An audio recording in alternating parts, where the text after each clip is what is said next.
All right.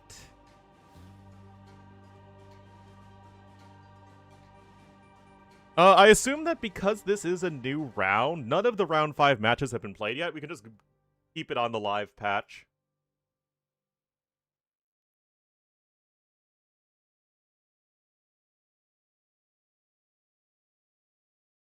I don't think we have to juggle between patches.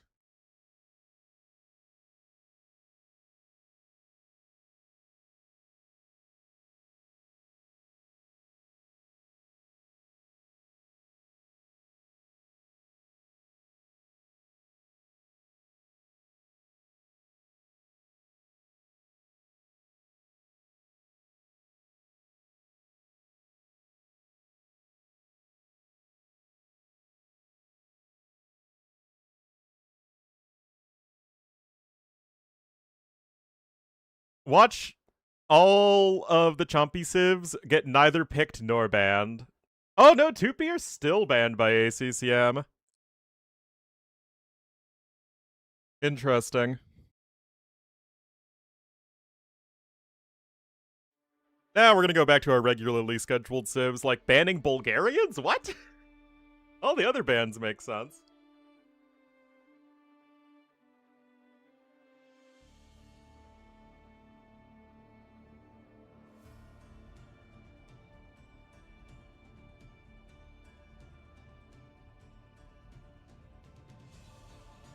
There is a Hera Bulgarian video.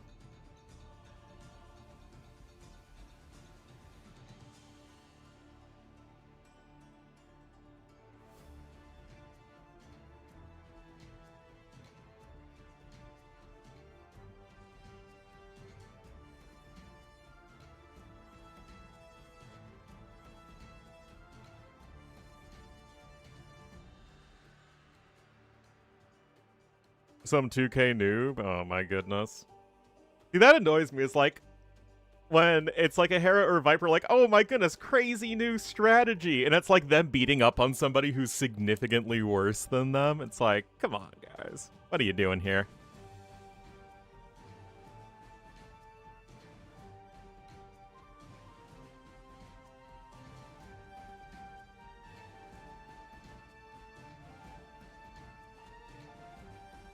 Muiska.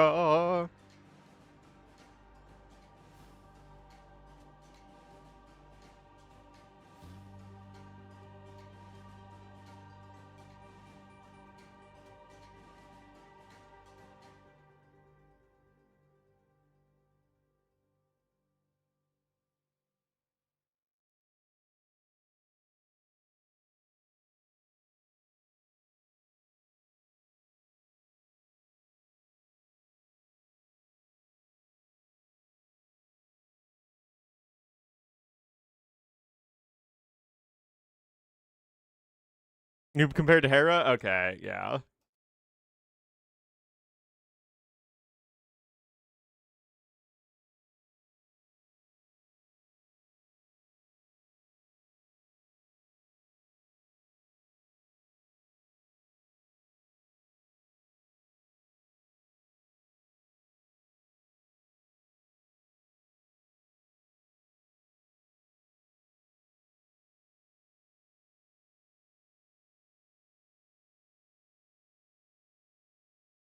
All right, we got our civs. Game number 1 is on Monocle.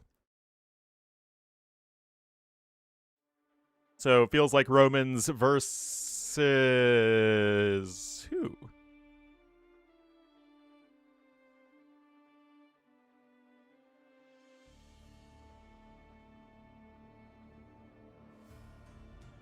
Turks for Tulo. Koreans for Slopes and Muiska for Monocle? Maybe? Can you fit the settlements? Around the shorefish?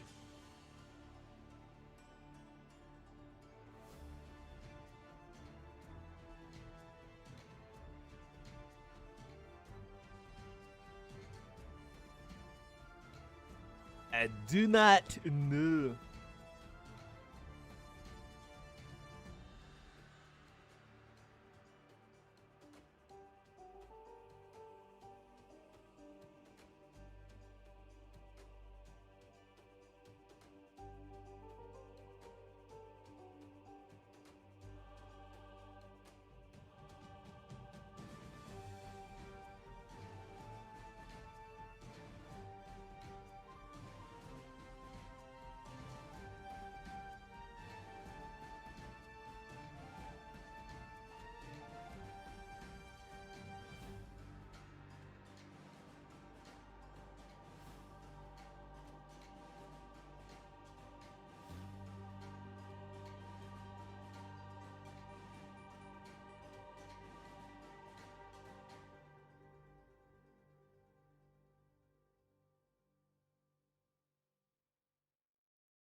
RTS... Wait, RTS survival text adventure? That's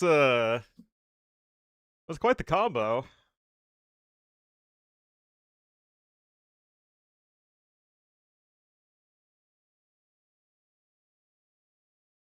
Alright, let's do our gritty. You're taking too long.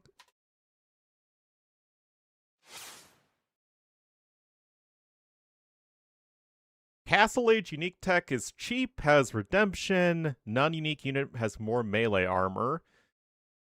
Civ has green emblem, has multiple unique units, and has a unit upgrade that costs at least 1,100 food.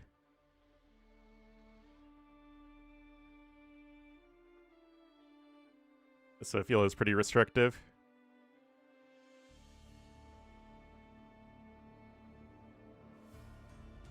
Oh. Hello. Green.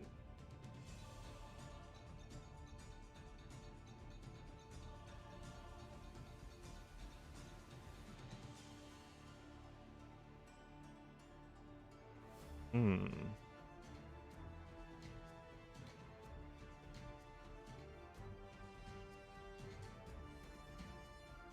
Who is green? Turks have green, but they don't have 1,100 food.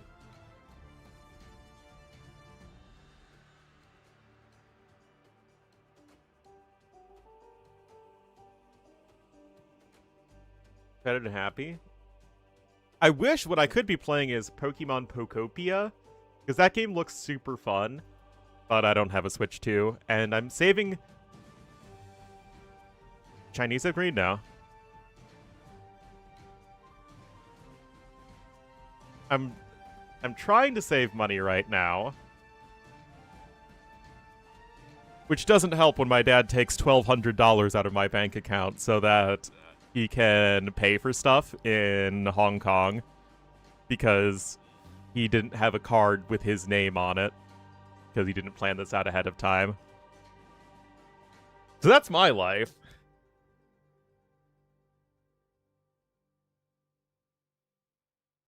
But I'm trying to save up for a job, or until I get a job. And how much is a Switch 2 right now? Yeah, it's way too much, man. They can afford something that's 450 bucks.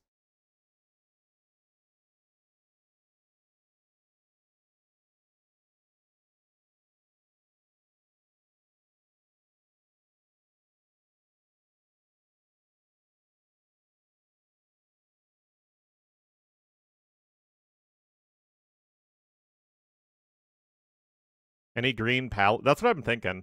Paladin or Siege Onager. But I just can't think of any green civs. There's Turks. And who else? Byzantines don't have green, and they're also right there.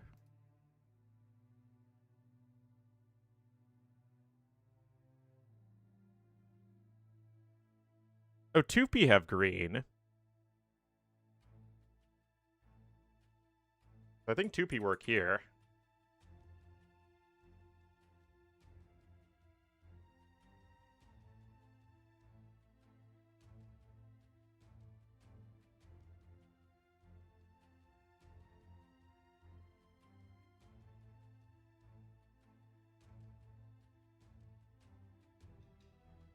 Is Sipahi that cheap? Yes, it is. Celts? Oh, yeah, Celts, duh. Oh, yeah, Hindustanis also have green. Alright. Cheap, unique tech. Spanish should work here. Inquisition's cheap. Non-unique unit has more melee armor. Nope. The Castle Age tech is too expensive. Unless it was nerfed or buffed, it was 1,000 food, 500 gold. That's what it was originally, at least.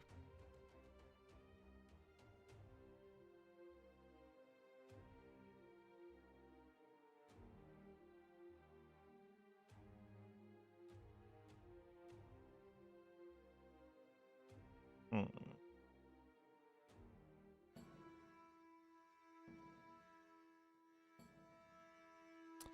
Well, we must be patient. It's Unning. Everybody's player from Erminy.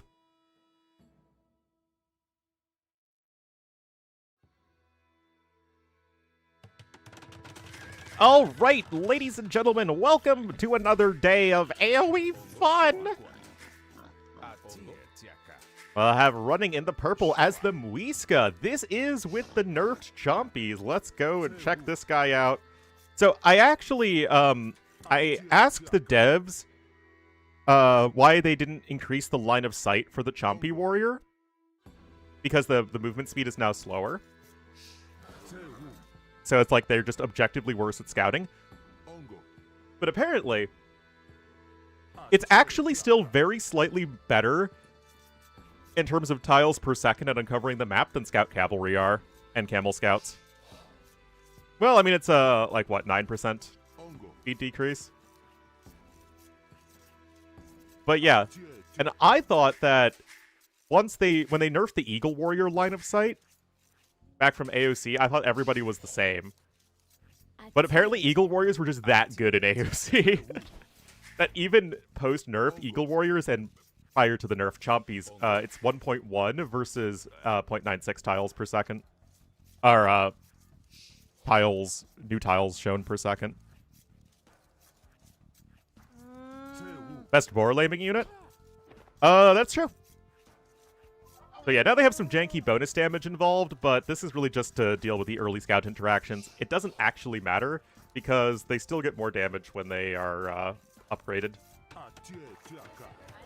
Alright, early settlement coming in. I love me some Muisca.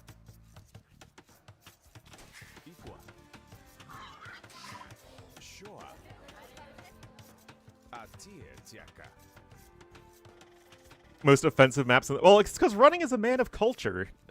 Running is a regular on this stream, so you know that. He knows what's up. Mudflow, Valley, and High Tides. Oh, no, there's African River, yeah. Okay, so High Tides, African River, both gone. Are there any other maps I don't really like, though?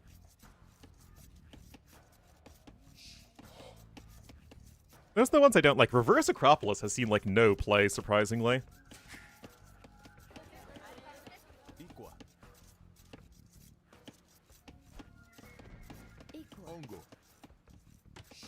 Alright, now we know Romans are top tier on this map.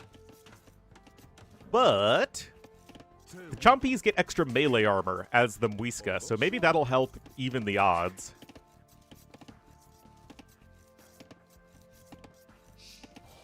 But yeah, that's my question, is does it fit on this, on the monocle area?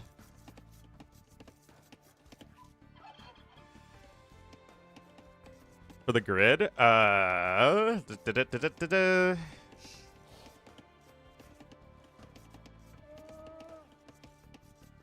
Nope, Tunchin is too expensive.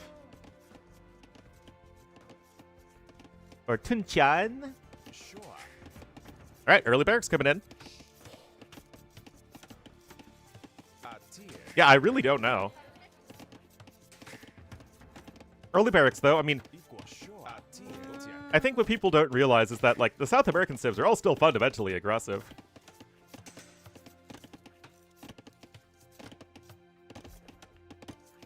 I thought it would be pretty pricey. Yeah, it's too expensive. Yeah, way work in the middle, square.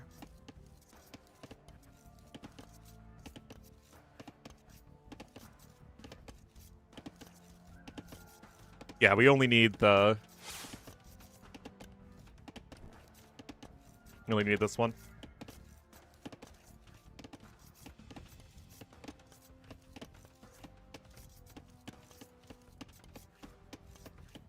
Portuguese? Nope. Italians work. There we go. Italians, Incas, Hindustanis, and we already used Spanish for another one. Interesting. Wait, Burmese have green? Didn't even know that.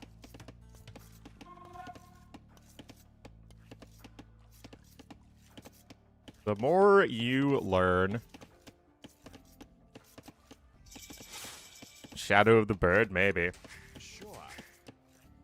Alright, I mean, ACCM's just happily taken away here from the Shorefish. You got Chompy Runner on the way. Remember, you do get that extra melee armor, which is very helpful, but... I don't know, guys. I'm not sold on this. Look at the res difference. Okay, no, the settlements do fit. And remember, you do get healed in a small radius around here.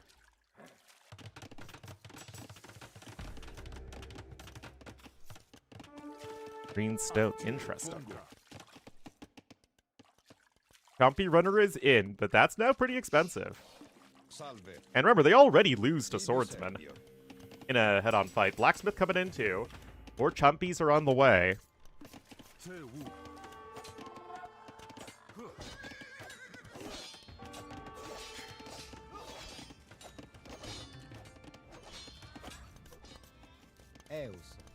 News? Towers are fine.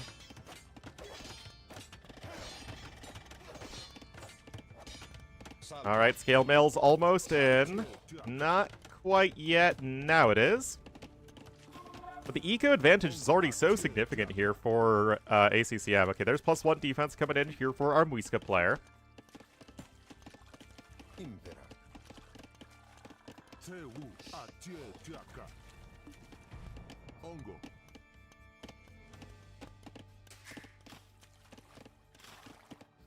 And you do have that HP regeneration for villagers, although it's not very significant. Is ACCM on 2 barracks yet? No, he's still only on the 1. Got Scale Mail in now for both players, so you get the 2 melee armor for both, actually. Oh, Ville's low. Oh, ACCM's taking a very good fight here. Oh my goodness. That's huge. Doesn't he? He wins this easily, right? No, he doesn't. Wow. Okay, I guess there were more Chompies there than I thought. ACCM did snag a Ville somewhere along the way, though. I think it was the low HP one. Look at that idle time accruing here for running. He just doesn't have the food income right now. Of course, Chompies have that speed advantage. There's another Smettlement coming in. No, towers haven't been changed. And there's barracks number 2. But again, it's really just a matter of how many villagers you can saturate these mills with. And yeah, I mean, again, Man-at-Arms beat Chompies in a head-to-head fight. Especially Roman ones.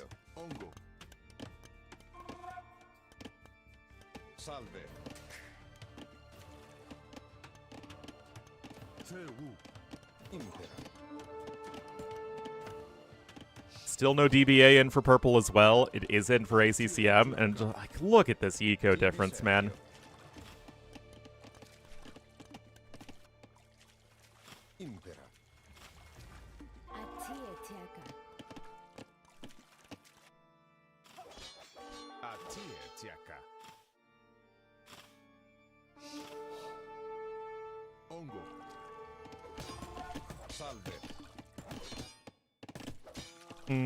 Yep. Honestly, accurate tap-out time. I just don't think this is very good, honestly. I really don't. 500 less food, 500 less wood, and 100 less gold.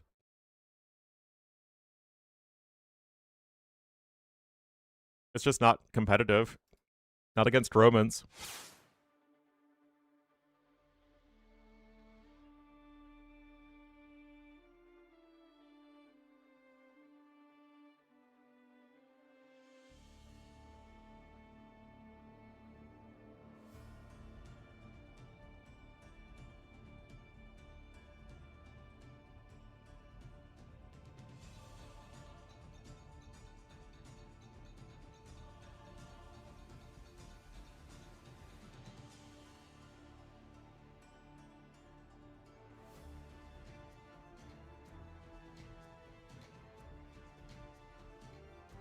Ah, okay, so this really is only the battle between second and third in the group.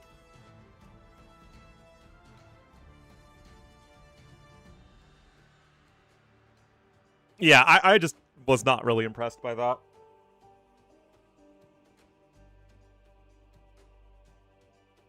Something I want to consider, actually, or I'd like the devs to consider, is because the South American civs have one fewer unit than everybody else in the feudal age. They only have 4, and other civs get 5. I think it would be kind of neat if they could get slingers in the feudal age, and obviously just like a feudal age version of the unit, 30 HP.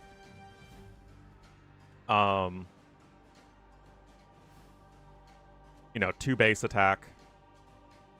Because right now, all they have against infantry, like especially high pierce armor infantry like eagles or Roman swordsmen, is just more of their own stuff. Which feels pretty unimpressive.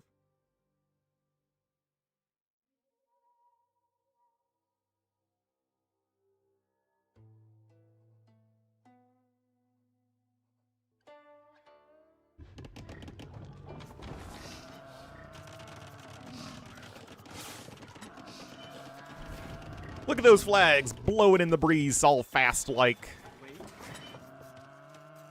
Alrighty, ACCM is going to be in the Cyan as Dawe, to the west of the map, and to the east in the Poiple. As the Turks, it will be running.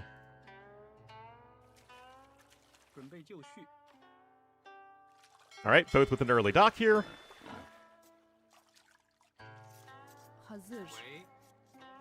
King is running around doing kingly things.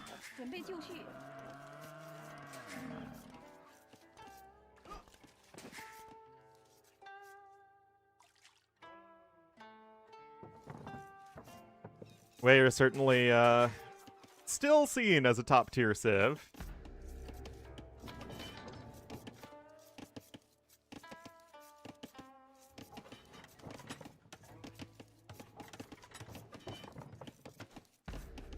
Alright, King is just now chilling in the fortified tower.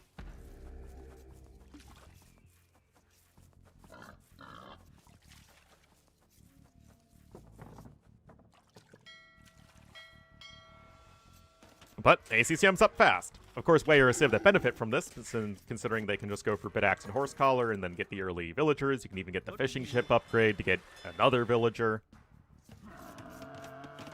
Running is going to be safe here at home. If the scout can catch anything off guard. But yeah, running scout's also here at home. And the Vills are actually coming back home here for ACCM as well. He's getting a Hulk. But obviously this is the thing. DBA on the way for him.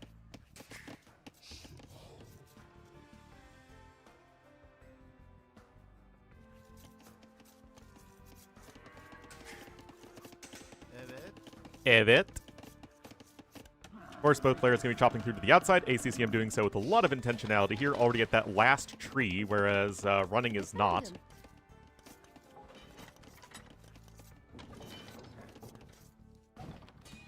Hulks are hulking. ACCM's fishing ships are fishing shipping. Running, though, already with a slight eco lead thanks to picking up later. But ACCM will likely surpass that relatively soon.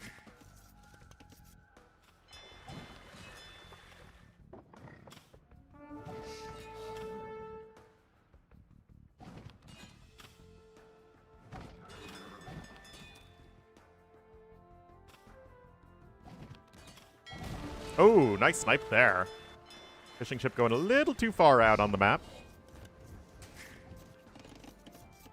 Also, running is not really with the best resources in the world. Needs to get another, you know, almost 300 food with 8 Vills on food. And he even needs some more gold at that.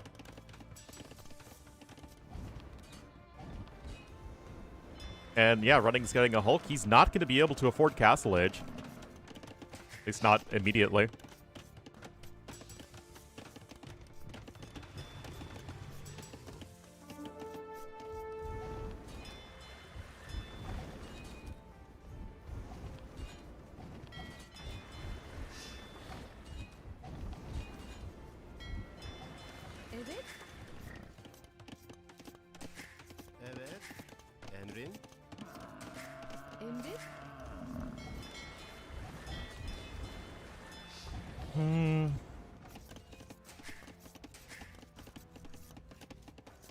Alright, Castle Age's on the way. That's 43 seconds idle time, though. Oh, ACCM did lose a Vil to something. I'm not entirely sure what, but that's a bit awkward.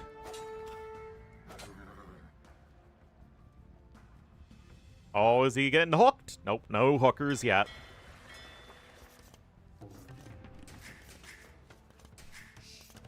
Evet.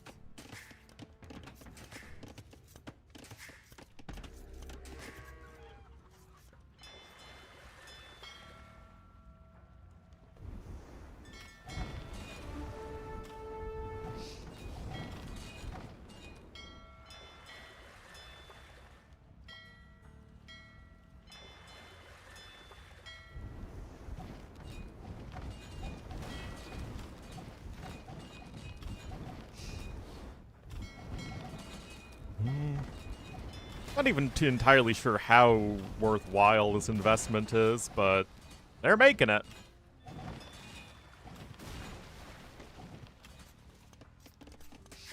Running's got a barracks, but the barracks isn't really that impactful. And ACCM's on his way up to Castle Age with a way smoother economy. He's 7 villagers ahead right now, and that's villagers, not even fishing ships. But he went Market, Blacksmith, and Barrack Stable. That's very expensive, especially for a Civ without an eco bonus, or at least a significant one.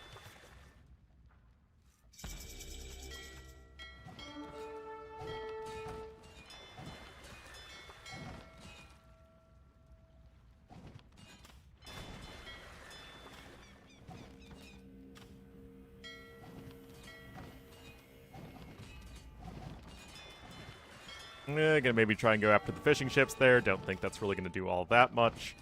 Indeed, it will not. Second TC coming in on the outside here for Running, but he's got a lot of ground to cover in terms of making back the eco deficit, especially because the Lycav are not very good against Hulks.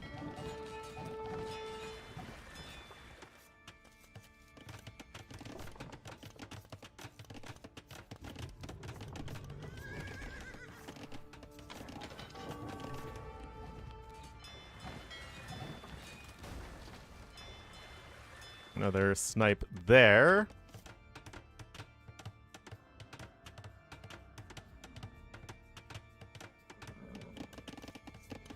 So ACCM hasn't chopped out yet.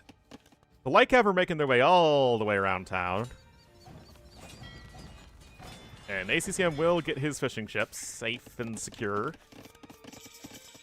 He does not have a market, though, so he can only get 1 TC. Unless he starts mining some stone. He just has so much more food banked up. Yeah, like that. Around 500 more food.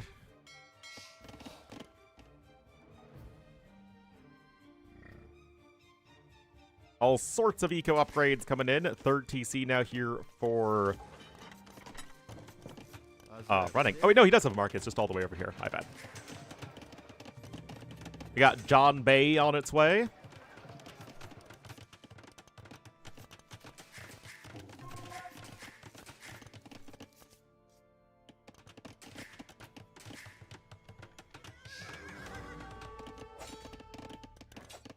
Alright. Bill's going to be annoying over here. +1 defense is on its way. Do more Lycav incoming, though, and that's going to be much more annoying for the villagers, and Running really needs to get some damage done here.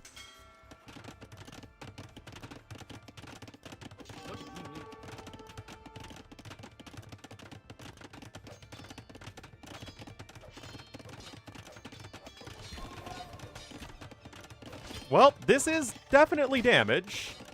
I don't know if it's enough. I mean, it's not bad. I mean, he's, you know, now ahead in villagers killed, but it's not bad. I mean, as Turks here, you'd have to imagine you're just trying to make the game last longer. Of course, camels are a very powerful tool for you as Running. Genbeis also only have fletching, no bodkin.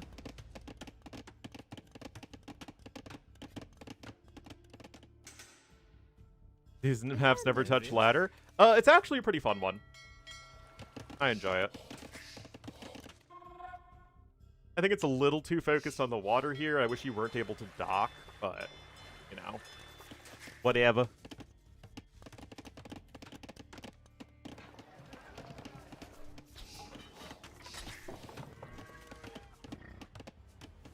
But yeah, Running's eco is pretty darn solid. He's got 30 vills on food. He's grabbing wheelbarrow. Still over here, ready to be annoying. That said, the Xianbei Raider numbers are slowly climbing. There's one monk on the field. I mean, you have one relic basically in your base right now is running.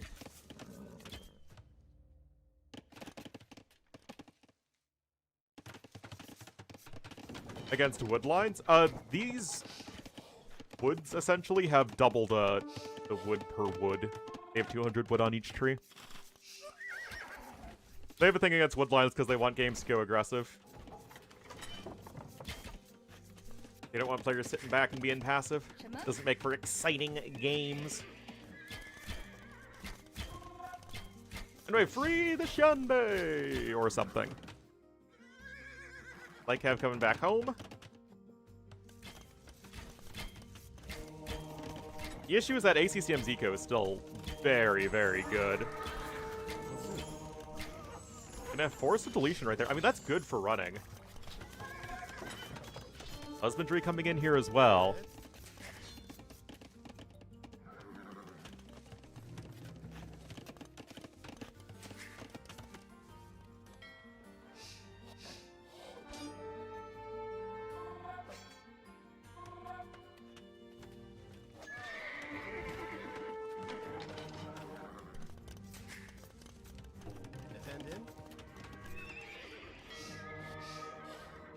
Got some conversion-y stuff happening here.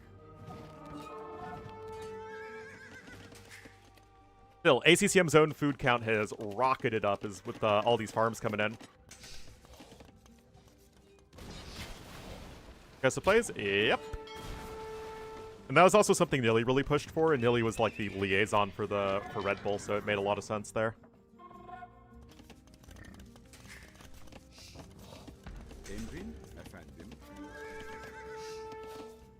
You're not going to see T90 hard lobbying for Empire Wars with any of these organizations.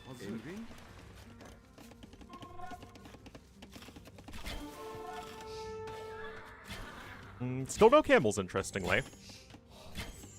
Just 5 on gold, 6 on wood.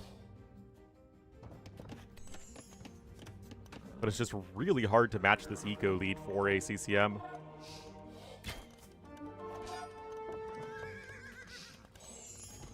Barding armor is going to be big, though. Remember, Xianbei do have low base attack. A 5 pierce armor versus 5 attack. And there's PC number 4 in here for Cyan. Build numbers are even. ACCM has 2 relics to 1. ACCM's getting some forward walls over here, so he'll have access to these resources, no problemo.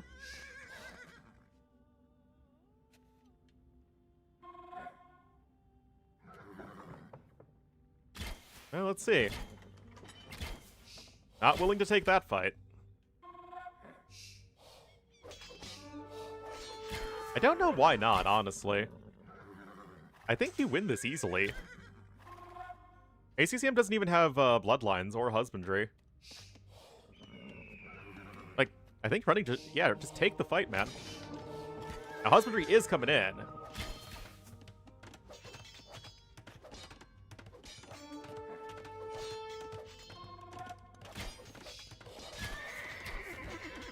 But yeah, I mean, look how quickly those Xianbeis are going down. And honestly, if running took the fight a little bit sooner, he'd probably do even better.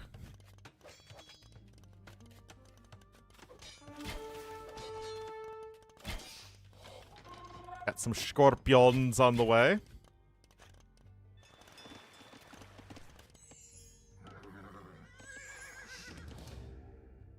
Running kind of has a lot of stone, though, and he probably should do something with it. Just a wild idea.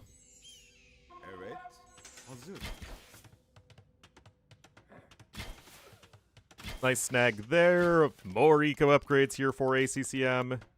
University coming in on the side.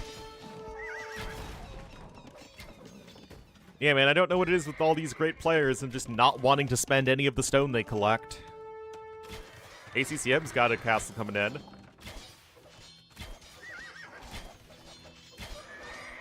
And the thing is, he's not really spending any food, right?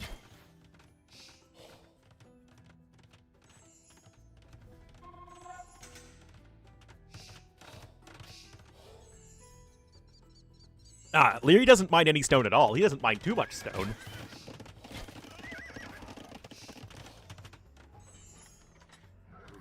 I mean, running can click up whenever he wants. ACCM should be hot on his heels, though. But yeah, I mean, you could literally afford 2 castles right now. He usually has 2k. No. Less time spent microing archers, I guess. Alright, like I said, ACCM hot on his heels and with a way better economy. He's also got 3 relics.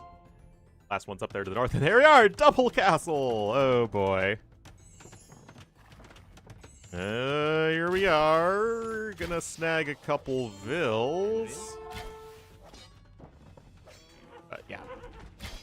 Gonna shoo those guys away. Red milk crate even coming in, interestingly. It is an upgrade people are picking up more these days ever since they removed the food cost to it.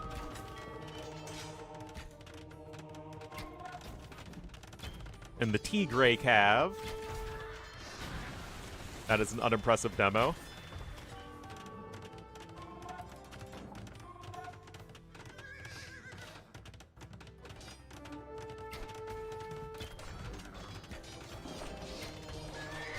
Ah, there's the camels. I was wondering when they'd come into the picture. Anyway, this castle's not going to get denied. I'm just going to snag an extra vill for the road. Believe it. Something like that. Alright, here are the camels. And they're going to make this whole proposition pretty tricky. You're going to need to get some halbs out if you're ACCM. Oh, we're getting Tunshin. Tunshin? The wild furry beast. Oh, yeah.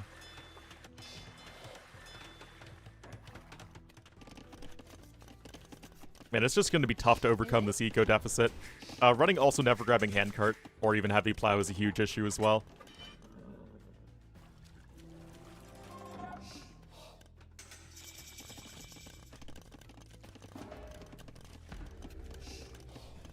Alright, Cannon Galleon coming in instantly and interestingly. But yeah, I mean, if ACCM doesn't make a switch into halbs, I don't see how he beats the camels. You know, this isn't a very complicated situation, guys. It, like, really isn't.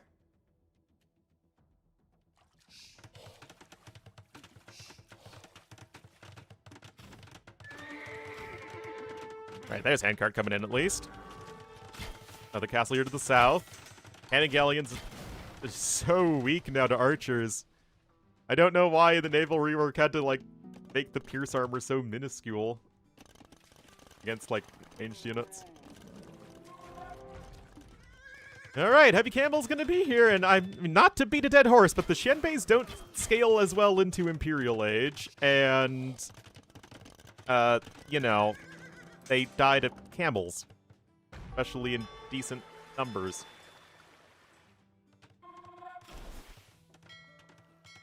That said, Lochuans are going to be very good here.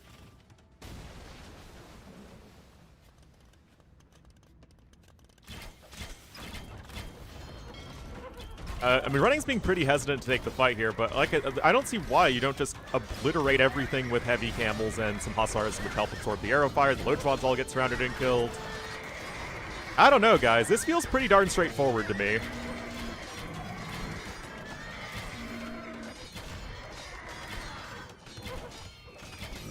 The legal age to boom? Oh, you don't need to have any age limit to booming. 21 months is the legal age to boom.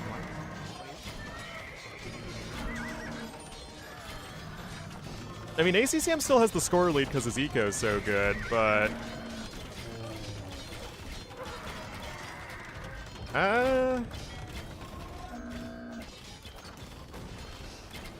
Well, I guess the castle comes in, and that's going to save the day for now. Bingguang armor is a big one, of course.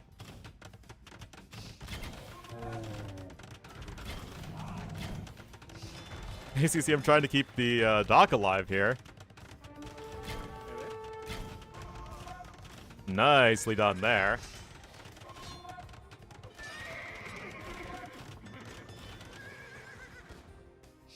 Yeah, missing all the attack upgrades is a bit unfortunate.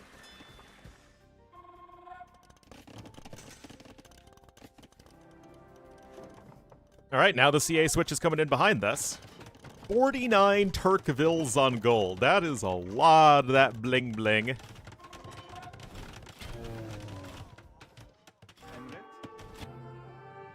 What?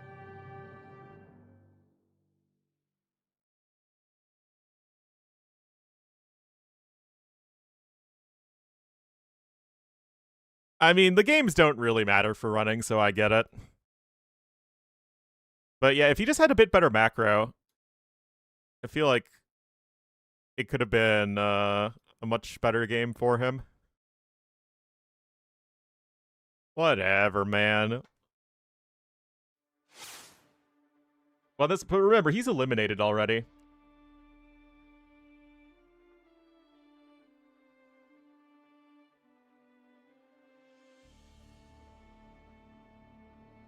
Oh, whoops. Alright, time to go to S. Lopez. ACCM can use any of his civs and be good.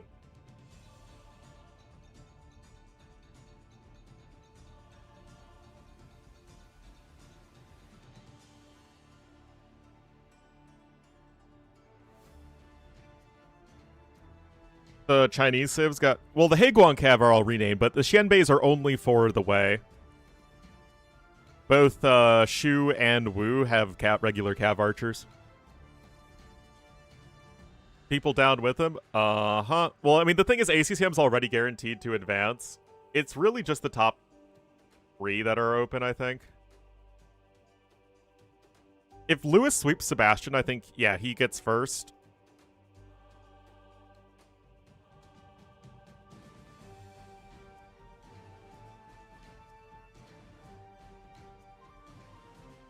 Yeah, all Sebastian needs to do is win one game, and the entire group is going to be set, I think, at this point.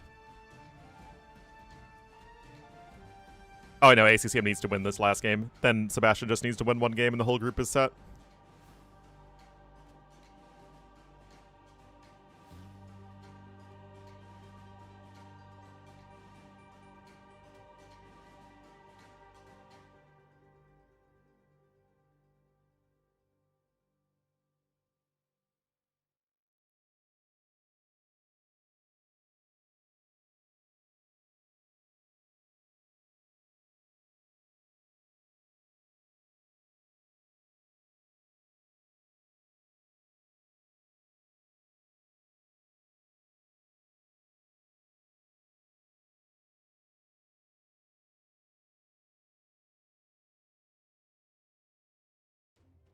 Alrighty. No spec delay. Oh my goodness, this rascal. This rascal ACCM. This is the World's Edge sponsored tournament, guys. Uh-oh. Time to get the point to running. Uh-oh. How many didgeridoos do you get per game when isn't it like 20 bucks?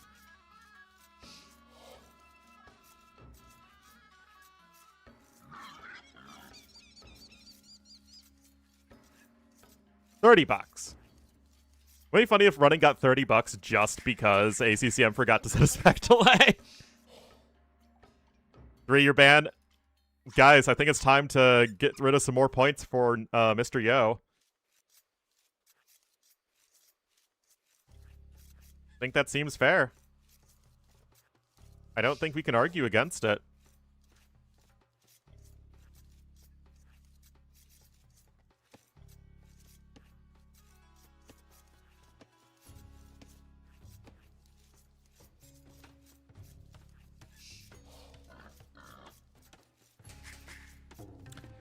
Well, Vietnamese here for ACCM, getting that IRL Civ boost to the northwest and to the southeast in the Point Bowl as the Hindustanis. The classic Civ for this map. It will be running.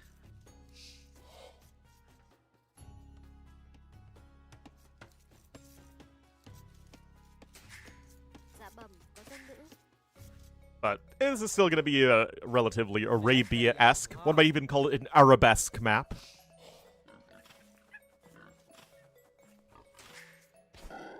That's a ballet move, I think.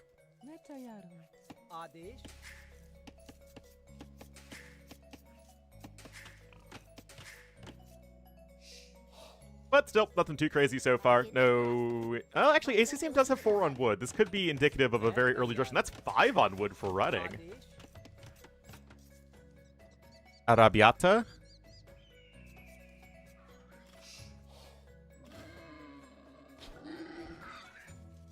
Isn't that a pasta? Yeah.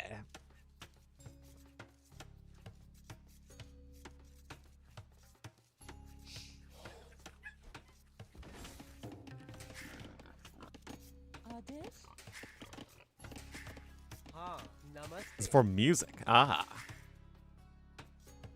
Alright, there is the early barracks. It's Drushan time. It's time for Drush City, USA.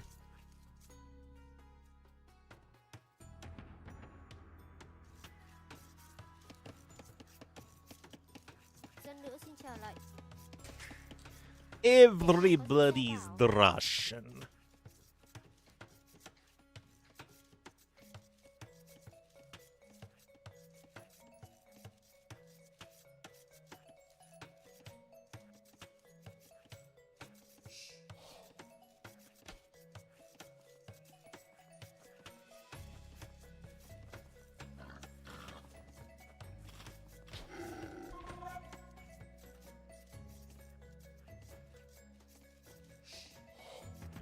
All right, militia on their way, running to go for the quick up time.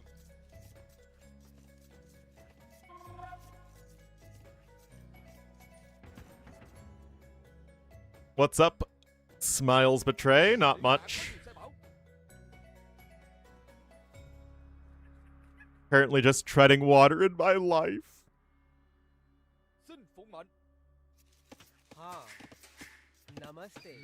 Guys, I'm rolling it. I just got my paycheck yesterday for last month on Twitch, and let me tell you, we almost got to $400.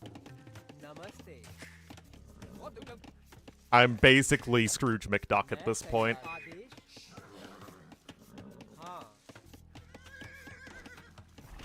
All right. Oh no! Oh no! I mean, he's got Loom, but oh no! My last month on Twitch, not until I get a job.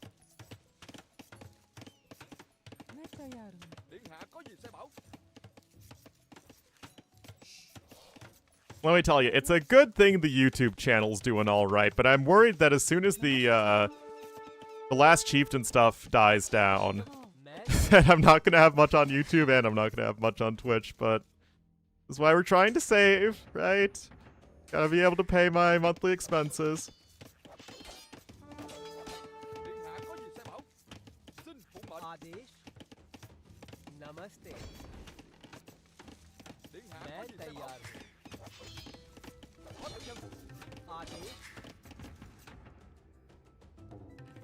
Eric's coming in here from running. I mean, it's not like it's a disaster for him, but you can see he's a little behind.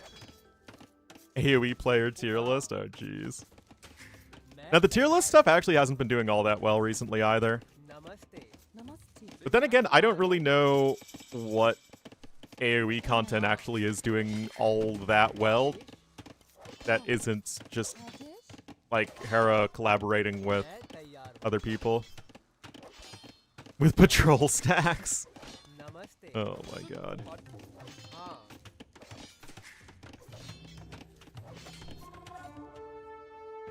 Well, I mean, this is like the more modern meta, right? 2 militia into 2 more militia going forward. Now running, we'll see this. No double bid axe yet, though. Oh, man, he must be a bit flustered.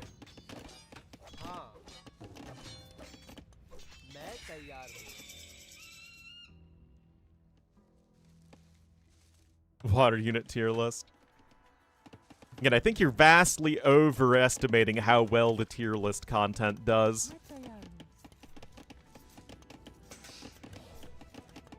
Like, once upon a time, it would be like 10k views easy, but I think they probably...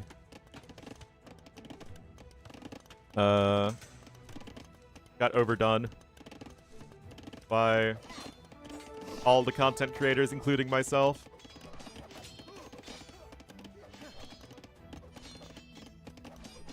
The top 10 best designed and most problematic bonuses content did well, for sure. That was a good one.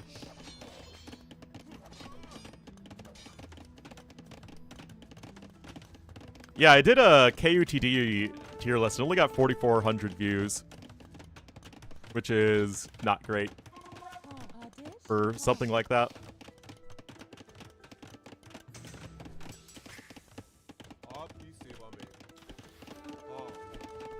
Anyway, those men-at-arms are going to get poked down eventually. Overall, good defense running. He does have double bid axe at this point, but it's just the eco of ACCM is so much cleaner. He's been able to wall in a rather lackadaisical fashion.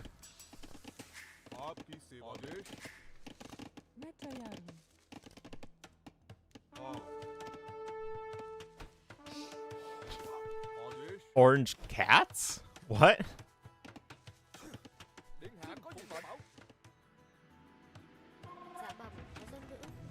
Oh, ACCM's got his own archers coming in. He's got horse collar to start farming away happily. Running himself is starting to farm.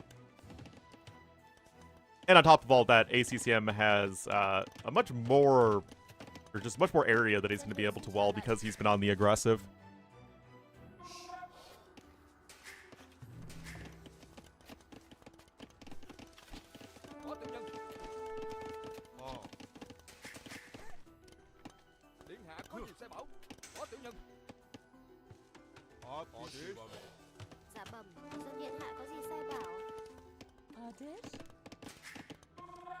Hello, good old unflushable.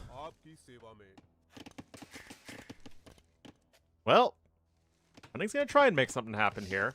Has over a villager worth of extra idle TC time. ACCM's been able to take that food to the south, or I guess to the west, far west of the map. And running is going unstone. Okay, so he wants to go to the Gulam. Yes, we're on the live patch. Not that it really matters, because you don't have any South American civs in this game.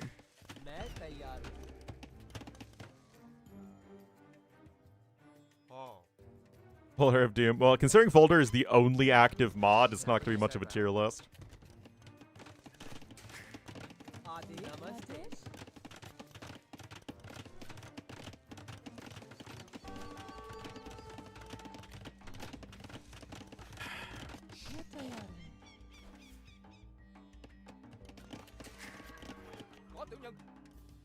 More archers. Stuff could do well. It could, but I just don't know enough about it. And community games content has never been popular on my channel.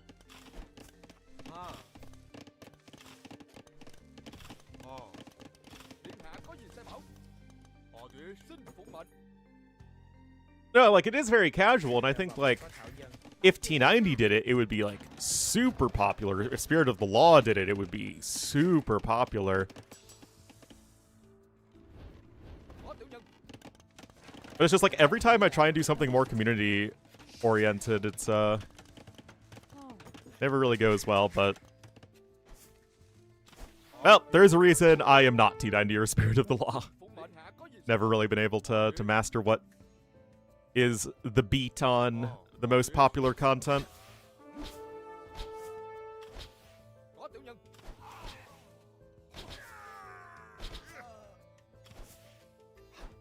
Well, running can click up. There we go. 7 vills behind, though. That is painful.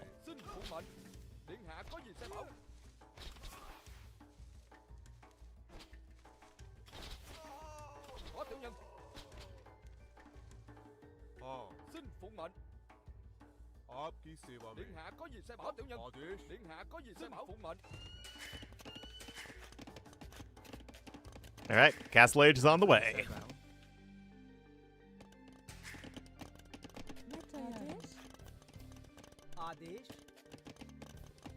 Getting the rest of those eco upgrades, more farms coming in.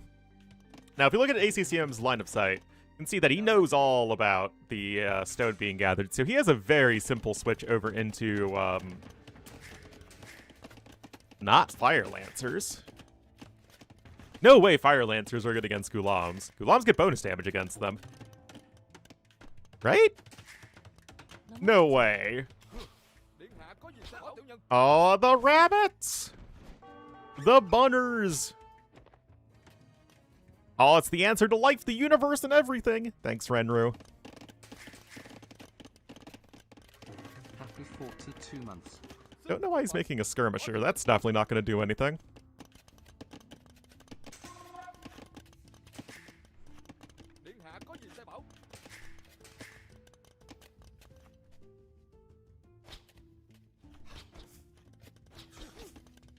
Hello, Max.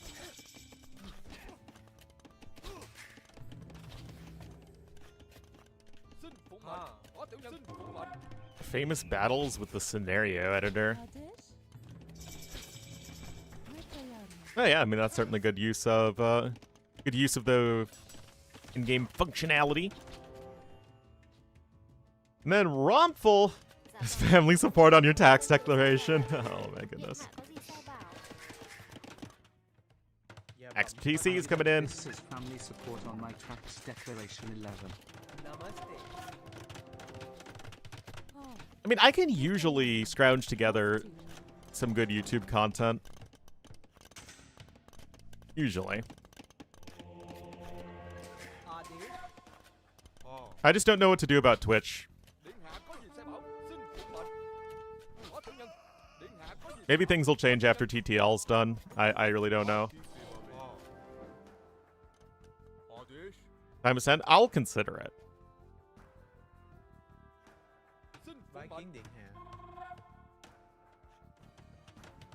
TC in the starting island or the mainland?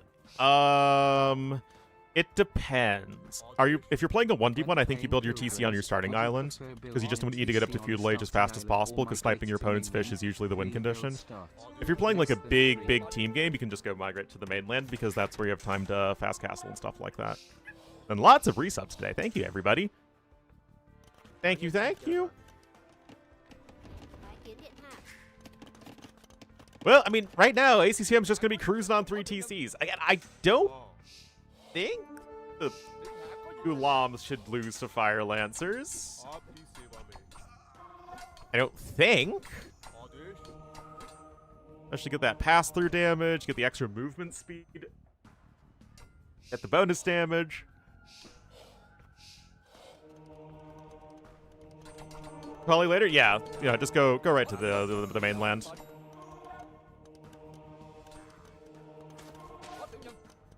In general, yeah, but it's like I spend a lot of time on I spend a lot of time on doing Twitch stuff, right? And it doesn't feel like a very good use of my time these days. So I'm just not entirely sure what to do.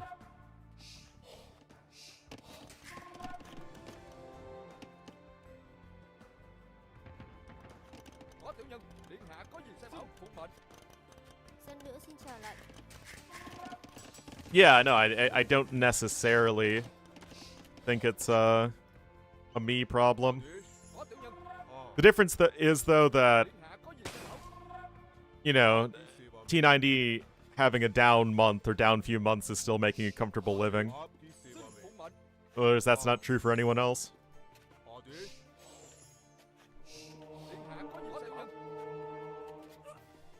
Actually, T90 has something like 5,000 subscribers right now. He's doing just fine. What happened to Mem? I think he has a very negative attitude these days.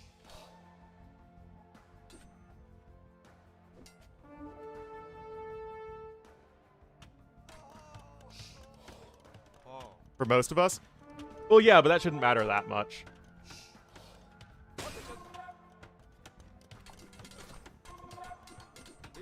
Actually, no, this is when viewership should be good.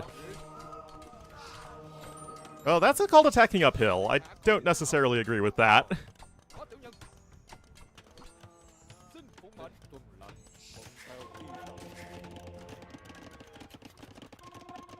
I know. I know.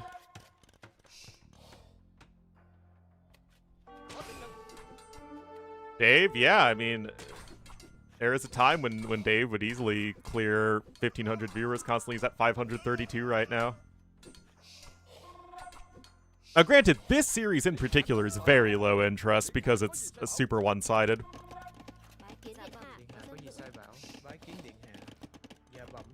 But I think Dave has the issue. Dave has a completely different issue to most people, where it's like people want him with T90, but he never does all that well individually when T90 is also online.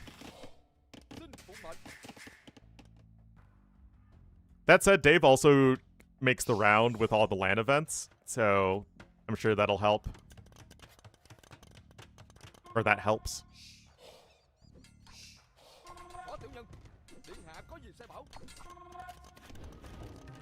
Is he still full-time? I think so, but I don't know.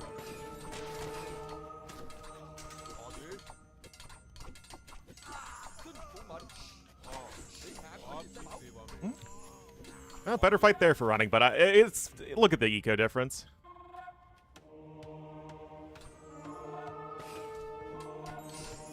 Iron casting coming in too. No attack upgrades for running. I mean, ACCM might just be able to muscle his way to victory just by unit spamming. Okay, that's way too many Fire Lancers queued up.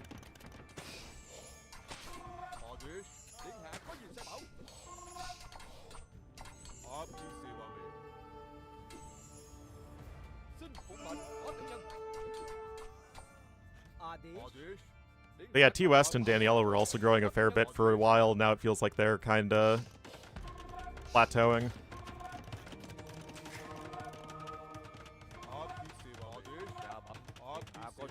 So yeah, I mean, it's definitely not just a me problem, but you know, it's like I'm just worried on a week-to-week basis.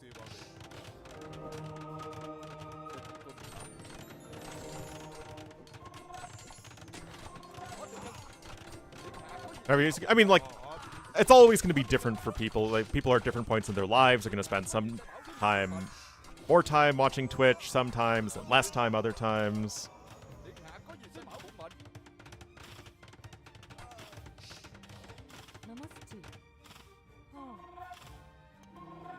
Hundreds of viewers? Yeah, like, I mean, you know, like I said, he was definitely doing a great job of growing his channel, and my guess is, I don't know for sure, but I think he was invited to cast the Brazil LAN, and that should give him a lot of visibility.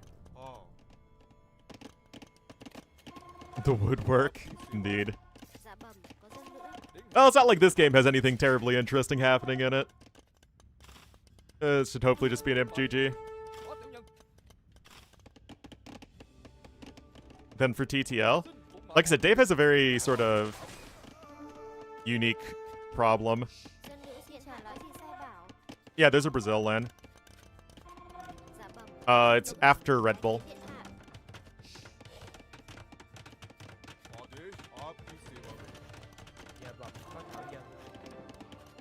Yeah, Dave Dell.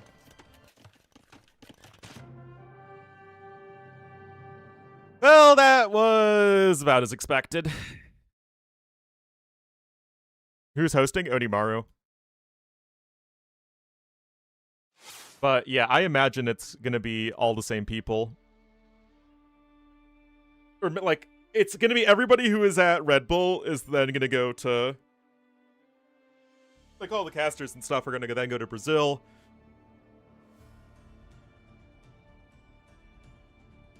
And then maybe like it'll be T West instead of Nilly.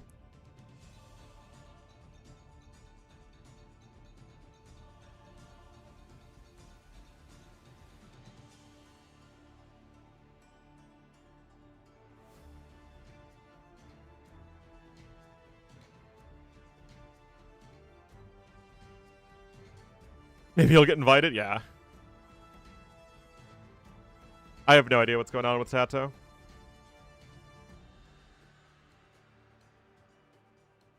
Hello, hello, hello. Okay, let's see what the deal is for Sebastian versus Lewis.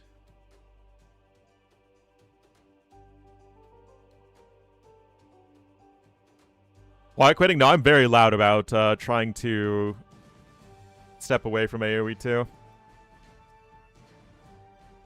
I just have no one who wants me.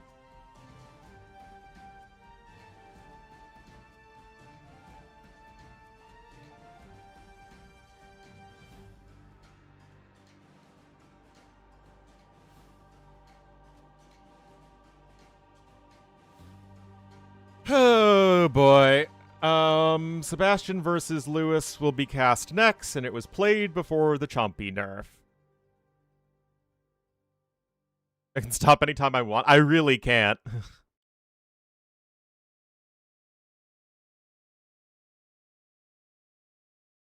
Find the matches? Honestly, I think the maps are pretty interesting. I think that T-West needs to shuffle around the starting resources on several of them, because there's a lot of running all of your vills all over the place. Part of the commentators? I would imagine it. Oh, whoops, I need to get rid of those capturage.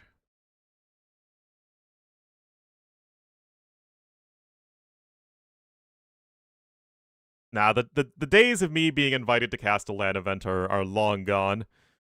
Which is kind of ironic, because I feel like I'm so much of a better caster than I was. But, that's how it works.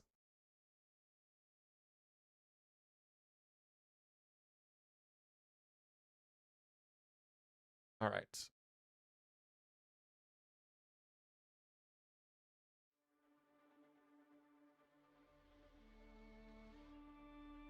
Oh, I hate this bug. Do you guys ever get this bug? Where, like, it goes to stretch across multiple monitors, except it just is cut off, and you just have to restart your game. An annoying one.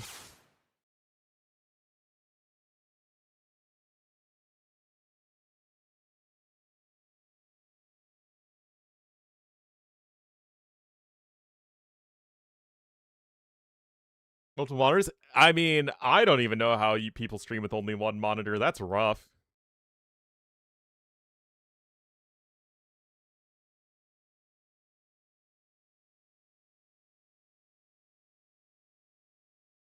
Wealthy Ornlu problems? Yeah.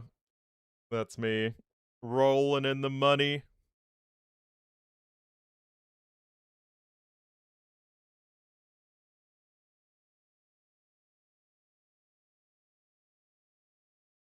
Like I said, I'm literally Scrooge McDuck.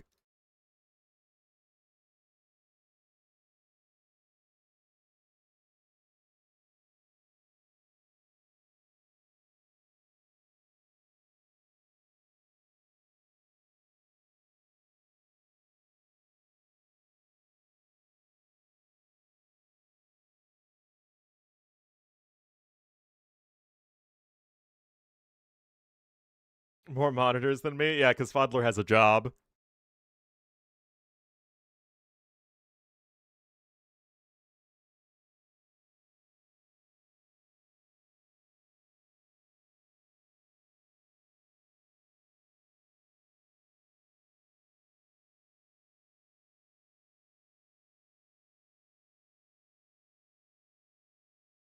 Alright, this series, guys, remember, was played before the thingy, the patch. But this is going to be an interesting one, I think.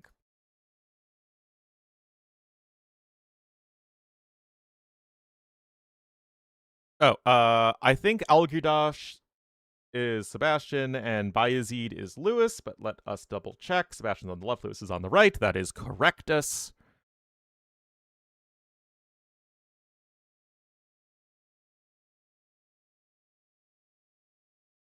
Yeah, Lewis literally needs a 3-0. So all hype in this set diminishes. the second that Sebastian gets a win. Because then all the positions are fixed at that point, and Lewis will get third place in the group. And I gotta say though, going from Gold League to the playoffs is definitely very impressive. He's trying this. Why? I think Sebastian's a really interesting player to watch. He's really adaptable. You beat Viper? Well, yeah. Them's the breaks.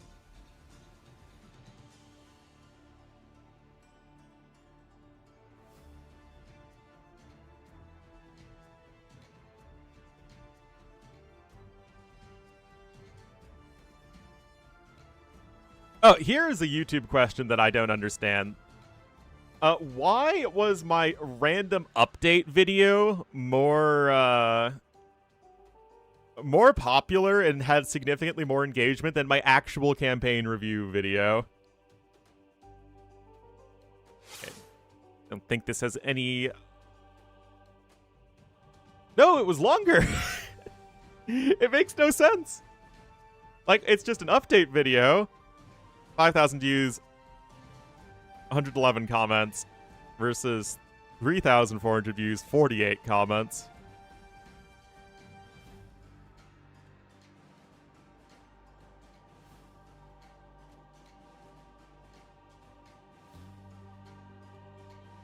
I never know, man. Nobody cares about the campaigns, but both videos were very explicitly about the campaigns. Although I think people are generally more interested in the older campaigns. All right, I'll be right back, guys.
All right.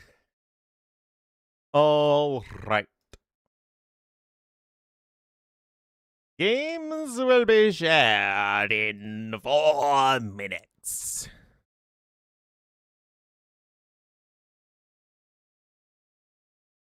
I don't know why I talked like that, but then again, why do I do anything?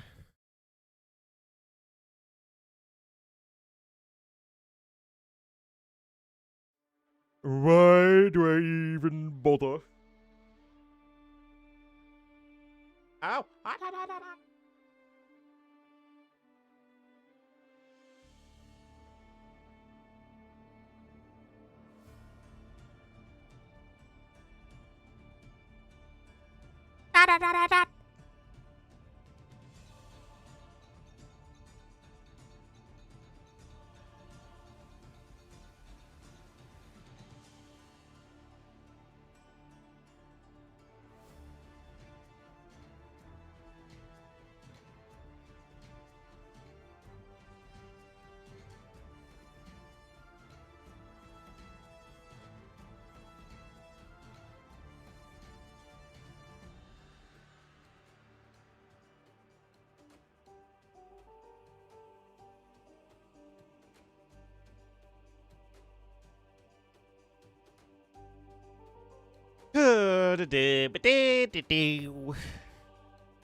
Two 2 minutes.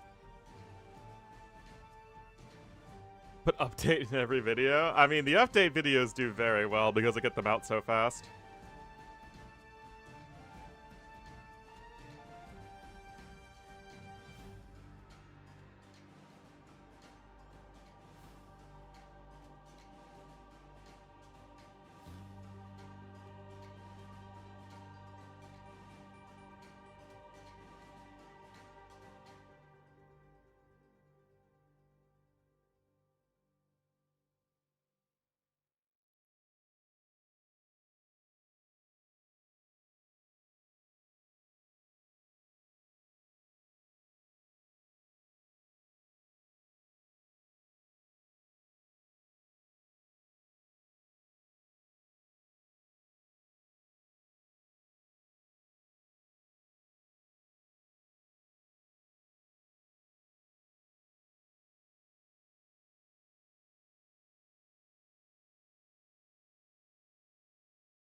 With an OnlyFans account, indeed.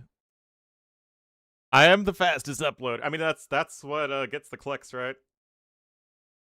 Those are the videos I do, so I can actually work on my long form videos and you know, don't have to put out slop.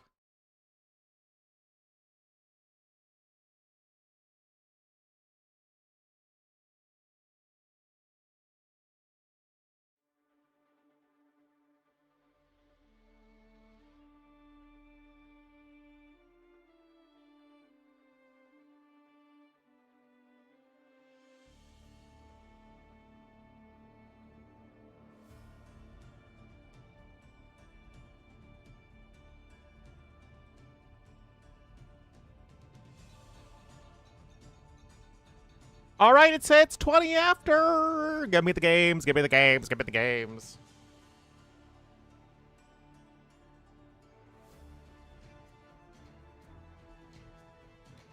Oh, it was on a different. It wasn't in the game details channel. Our base. Rage.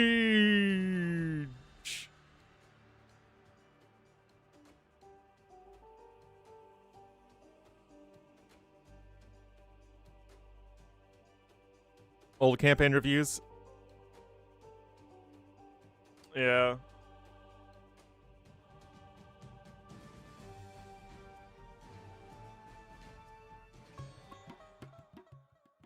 Guys, guess what map it is? Guess what map it is?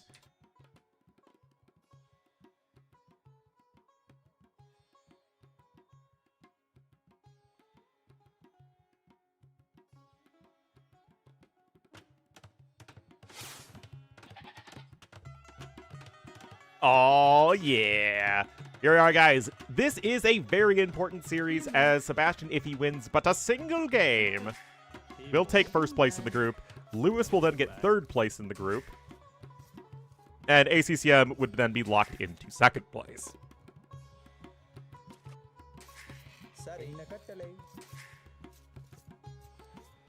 So I think, honestly, I'll cast up until when and if Sebastian takes at least one game. Then I'll probably head off. Other things I could be doing. Need to keep working on Rariboya. Need to do more job hunting. Need to get dinner stuff.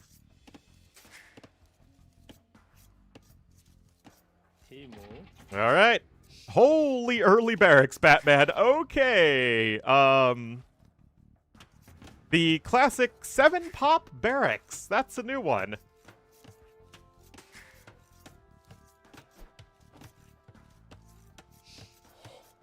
But it is a high-stakes set up until that point. It's, you know, how that works out.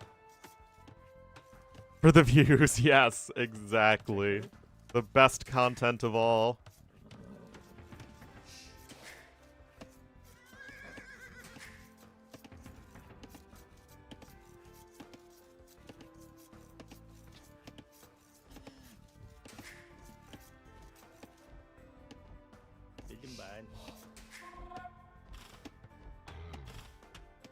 Bloop.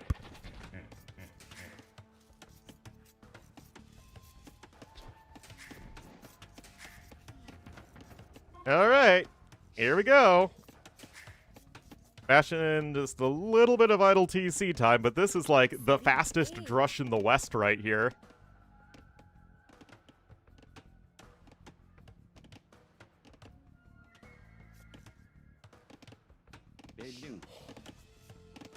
Remember, it's a fixed spawn map, so both players' TCs are always in this exact location.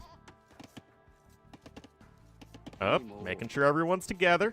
He's even making a third militia. That said, the doc is going to come in here for Lewis.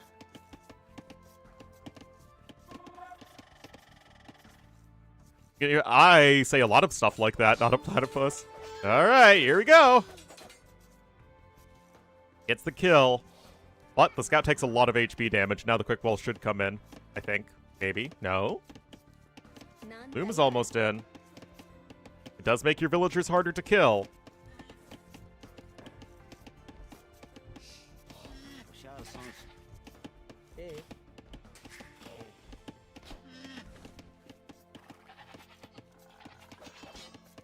Just going after the food there, but one villager kill does not feel remotely sufficient for this.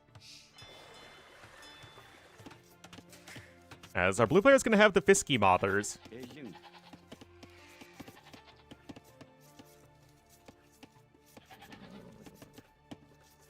Oh, a little bit of a greedy gumdrop. Oh my goodness, guys. The gumdropometer off the charts. Oh, no! Oh, no. That's not what you do there at all, man. Oh my goodness, what a disaster. It wasn't even sudden. That's brutal, man.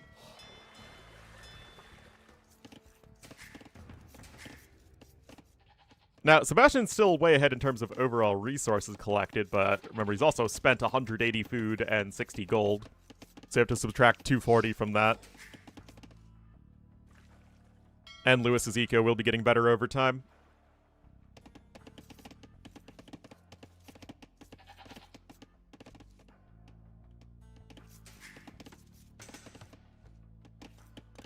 Nevertheless, Feudal Age is on the way, and I have... Oh, he docked to the south, okay.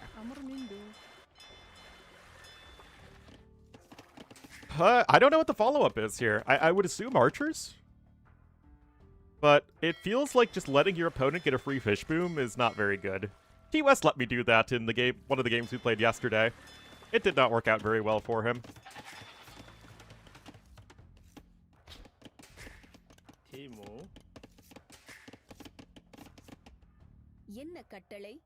All right, more militia. What? Make some archers, man. Like a huge food investment.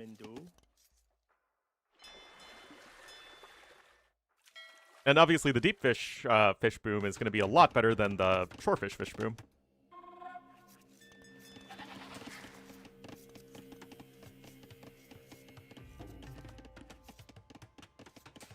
Got a house incoming, but look at this guy's 4-ville lead right now here for Lewis. Sebastian's still ahead, but Lewis is going to catch up very soon. He's also got his own Milita on the way.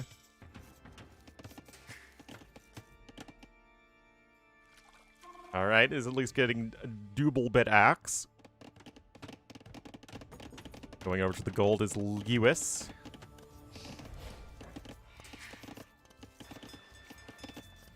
Yeah, 4 vills on gold, though. More than you need for swordsman. I mean, maybe Lewis just won't expect it, because who makes 3 more militia after your first 3 militia all die? With Mongols. I mean, it's not really a very common thing. But it's what Sebastian's going to go for, and let's see if he can catch his opponent off guard with it. As he himself, Lewis, is going to go for a big counterattack. One might even say he will launch a counterattack.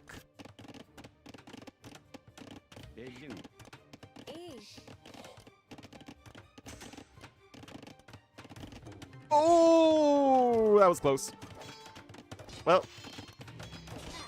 that's huge. Both players will get their quick walls in time. And these men-at-arms are going to be fairly ineffective. Archery range is getting rushed up. Archery range is getting rushed up. That bill needs to be a little bit careful. Villager is fine. Both players have double bit axe. It's 3 to 7 fishing ships in favor of Lewis, though, and I don't see how you beat this, guys.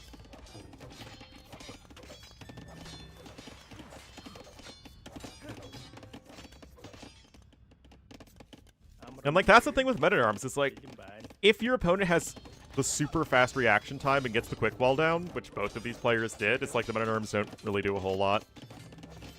There's a spearman as well. Extra investment. Second dock into the north for Lewis. Like, this man is going to have a redonkulous food eco.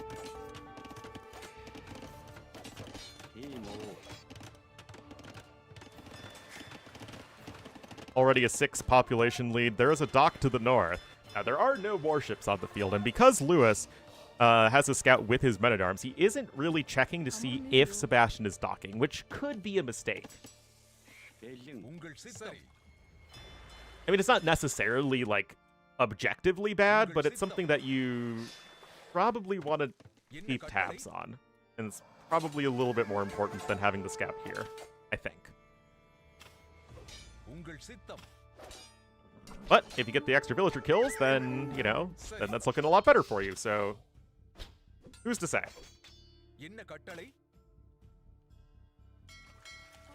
It's like there's a difference between something that's a mistake and something that happened that is, as it happens, the incorrect play. Like, something can be a correct decision based on the context of the game, but end up being the incorrect choice. And you would have been better off going for something else.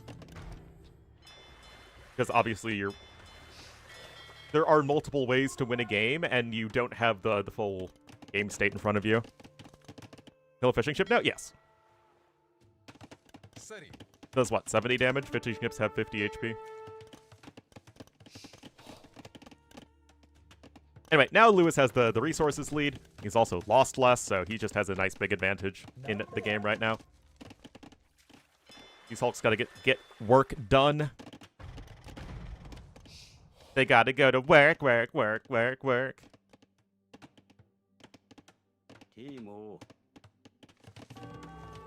Alright, second range for both players.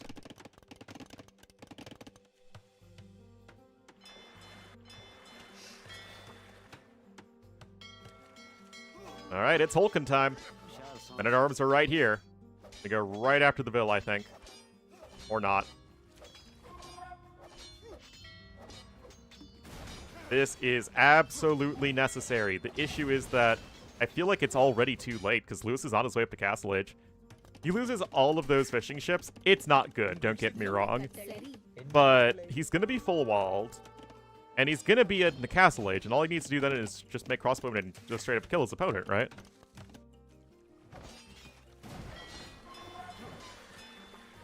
So this is kind of interesting. It's like, is this enough damage in a vacuum? Yes.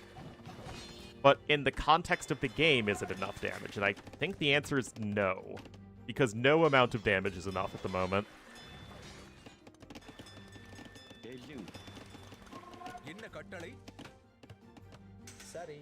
I would have preferred if the archers were in a better position to be aggressive as soon as Castle Age came in. But I guess he just really wanted to make sure units didn't run in his base. But I think if Lewis just did a better job of tracking his opponent's army in the first place, then that wouldn't be as much of an issue. That villager's probably gonna get caught out of position and die.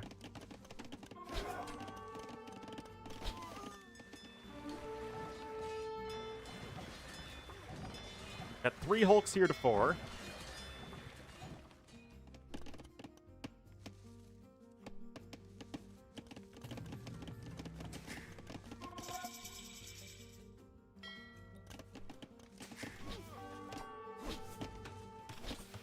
Alright, crossbow fletching coming in.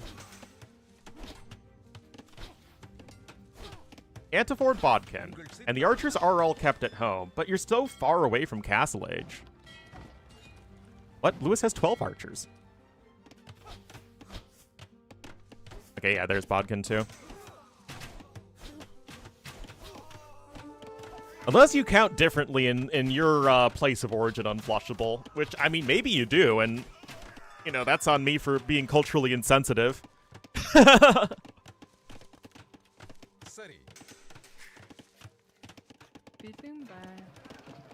Market here for Sebastian, but of course, he's lost everything.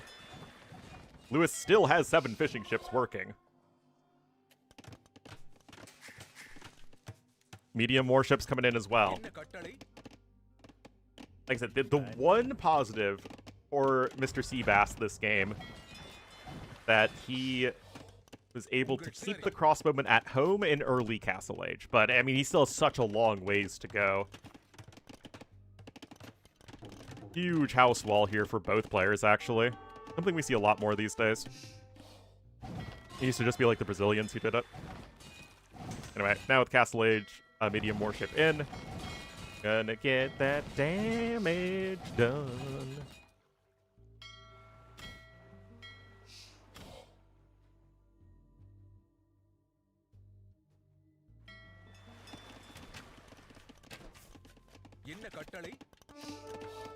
Well, it's a huge investment, right, to get all these house walls in, but it just might keep you alive long enough, so it's still probably worth it. That said, Lewis is on 2 TCs, he's going to win back water control, and, I mean, I still think Sebastian should be pretty dead, which, to be fair, makes the game, the series more interesting. I mean, personally, I'd like to see Lewis win the first 2 games, and then I don't care who wins game number 3. That would create the most interesting series.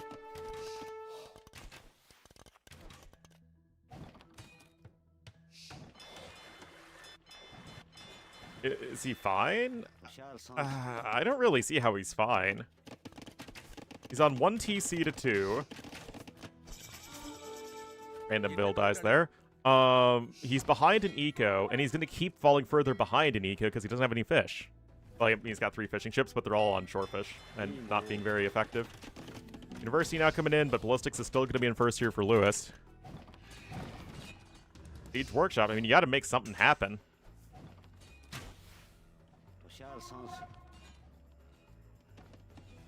Bowsaw coming in. That is something that Lewis lacks for now.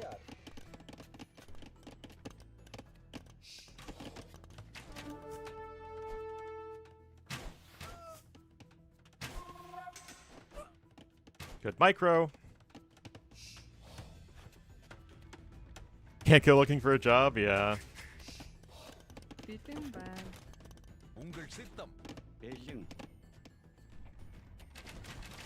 Honestly, I've spent so much time and energy, like physical energy and emotional energy, in trying to get a job. My great worry is that I'm not going to like my job, Or at least I'm going to like it a lot less than casting, and I'm going to be in a situation where I do something that makes me financially solvent, but makes me unhappy. Insta-drop TCs? I think he's too far behind for that. The thing that Hera does, though, is he's almost always up to the next stage faster. Like, Hera's win rate when he isn't up to the next stage is probably like 50-50. But when he is up to the next, like, Castle Age faster is probably like 80%.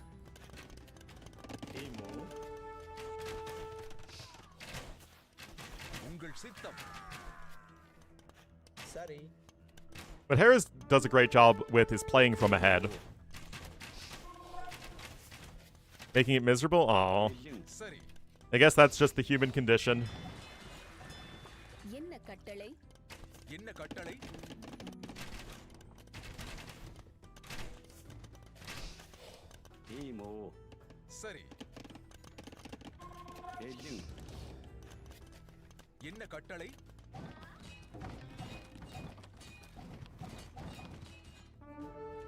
Yeah, don't really see what Sebastian's doing here. He's playing Mongols without any real bonus at the moment.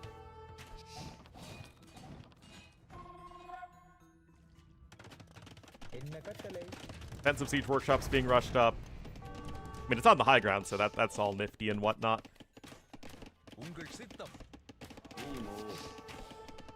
And, like, yeah, like, getting these kills is good, but he's so far behind, I really don't think it matters all that much. Good old Ornlu money? Oh, yeah. PC coming up there, it just feels like it's way too little, way too late. I mean, Sebastian's trying. You know, credit to him for that, but... Oh my goodness, he even loses the Mangonel War here. This game is so over.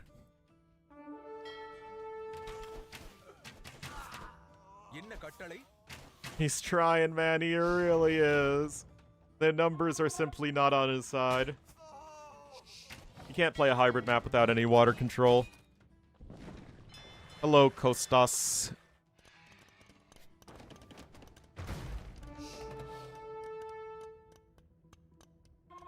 Good hit there. And it is true that Lewis doesn't have a mechanism to, like, win super decisively with his better eco.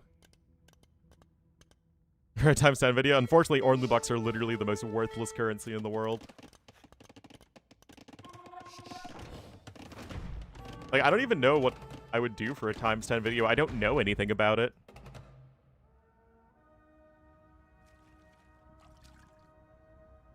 Play it without water? Well, I mean, it makes me mad because you don't have a very good chance of winning the game. Third TC coming in for Sebastian. Guys, he needs to kill like 30 villagers right now. He's so far behind. 35 on food versus 7. And you can't really push up the hill into the mango. Lewis is just having to expand backwards. I mean, he's not far away from getting to Imperial Age. Beautiful. 6 on food? Oh, yeah. Peak.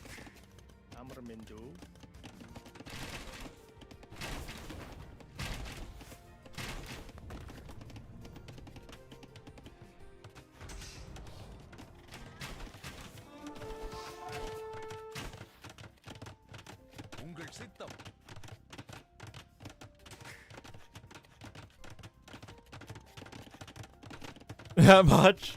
That's impressive.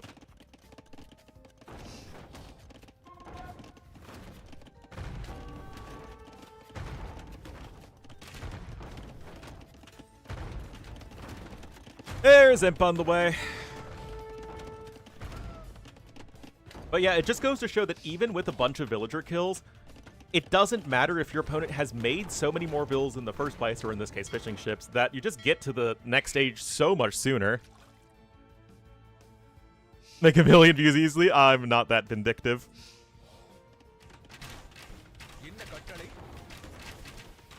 I'm very bad at holding grudges. Oh, except against Fodler.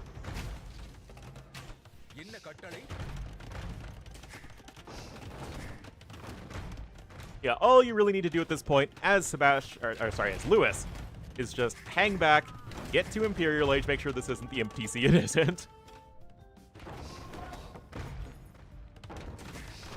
No, actually the 10,000 IQ play is to spill all the tea I have on in the AoE community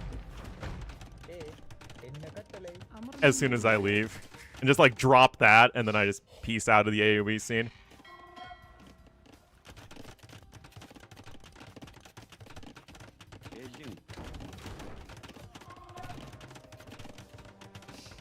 More ranges coming in.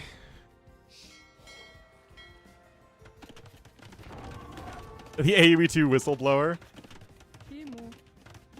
How much tea is there to spill? A kettle full.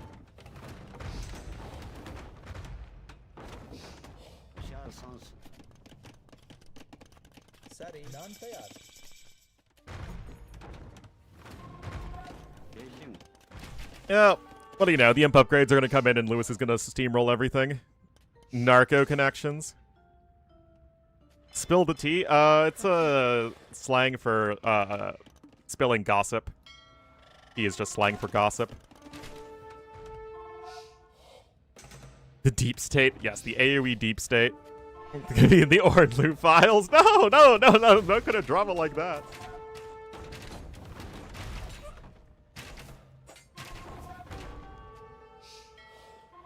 The Viper files.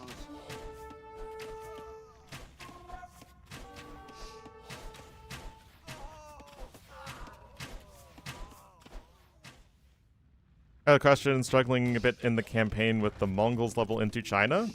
Did you see my video on it? It's pretty simple. Just boom up and steamroll everything. Not a whole lot the Chinese do against, 60 Mangudai and 10 siege rams. Sips tea? I think so. It's tea as in the drink.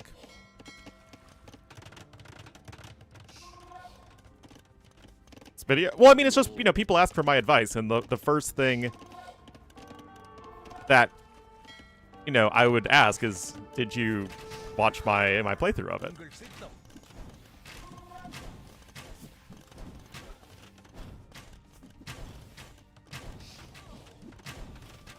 Destroying your army with the rocket carts? Yeah, you just need to bait them into castles or something. Don't just move your Mangudai into the rocket carts.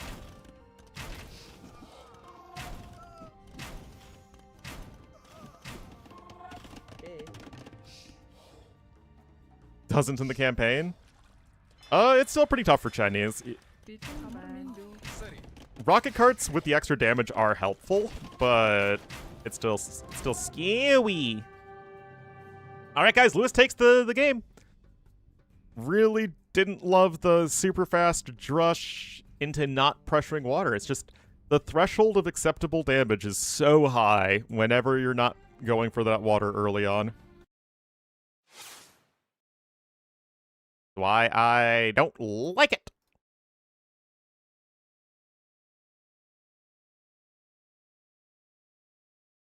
AC. No, Lewis is first place if he gets 3-0. Lewis can only be first or third place because he loses a tiebreaker to ACCM.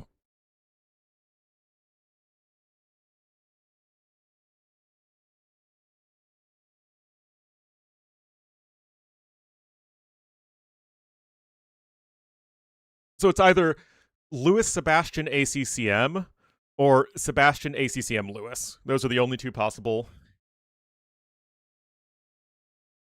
thingies, permutations.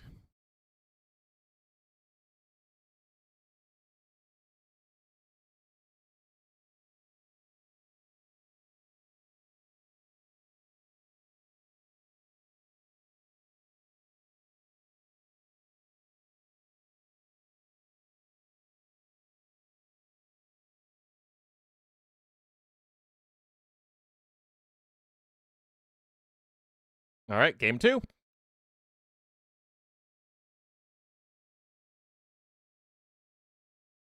Let me just swap it in.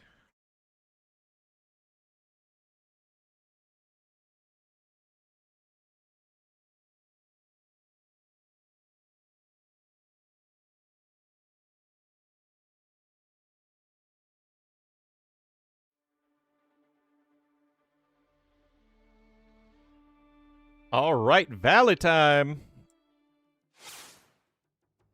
Here we are, guys. Game number 2. Are you ready for a pre-nerf Chompy rush?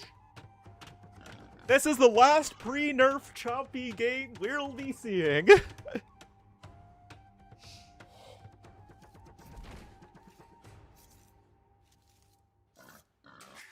Lewis is going to be in the blue as the Mapuche to the north. And to the south in the red as the Incas, it will be Sebastian. This is the last time we're seeing it. AoE Awards show.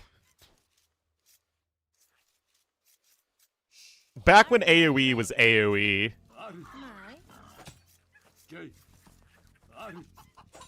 What? It's like Sebastian's running in and trying to hit and then isn't actually hitting anything. You just lost 6 HP for nothing.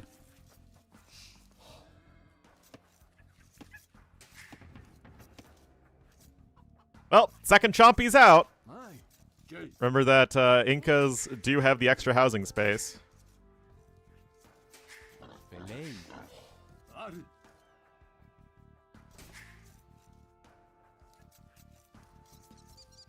Man, what a fun and interesting game. Mari Mari, am I right, guys, or am I right? Where are the champies? Lewis isn't even... Okay, one's scouting around his base. Where's the other one? Hanging around over there. Lewis is gonna go build the settlement. Mongols? But Mongols don't Chompy rush. Yeah, Mari Mari's great. Alright.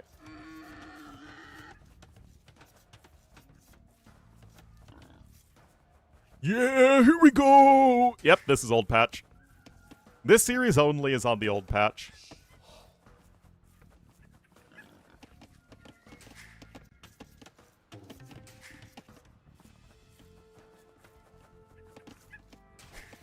Delete the game, yeah.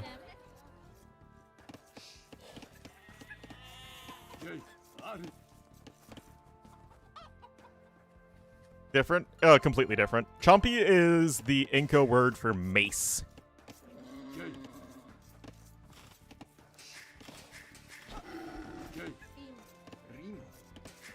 Whereas champion, let's see the etymology. It's always interesting looking up word etymology. Champion etymology.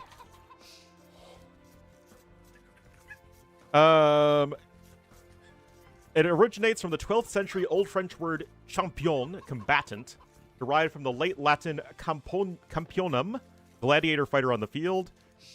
It traces back to the Latin campus, field of battle, historically referred to a knight or person fighting on behalf of another cause.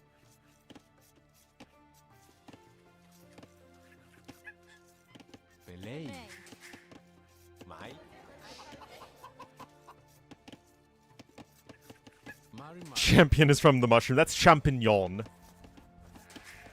The Inca word for llama? Now I need to look this up. Inca word for llama. The Inca word for llama is llama, which is from the Quechua language.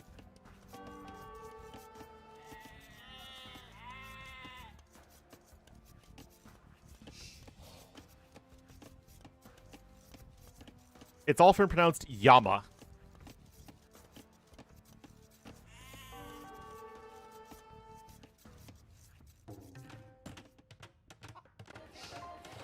The Inca word for llama? I feel like I learned something about llamas. Anyway, we're on 5 Chompies right now for Sebastian. Wait. He's not scouting.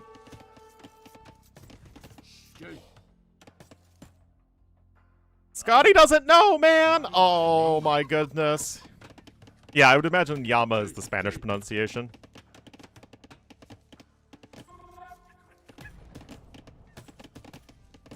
Anyway, research in loam makes your villagers harder to kill.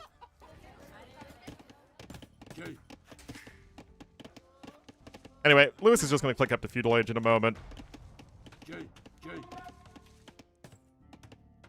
Champagne. Ah, interesting. Unlike this game, which is definitely not interesting.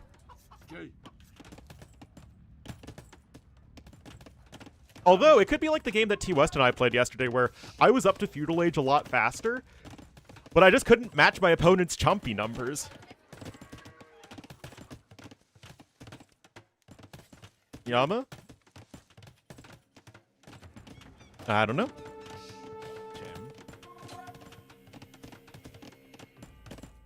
Like, 3 chompy runners do not beat 10 chompy scouts.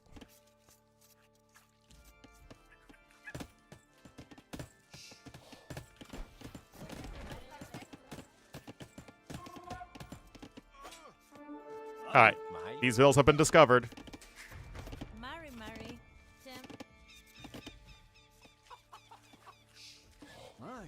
You will get the extra HP in just a moment as well, remember.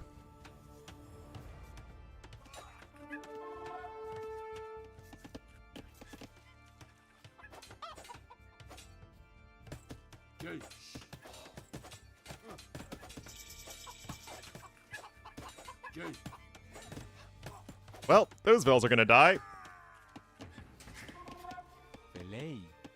You can't afford the Chompy Runner upgrade, though.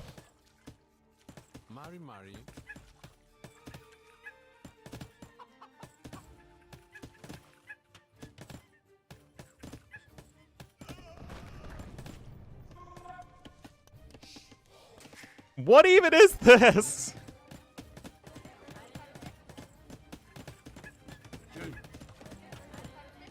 Alright, Sebastian's gonna click up.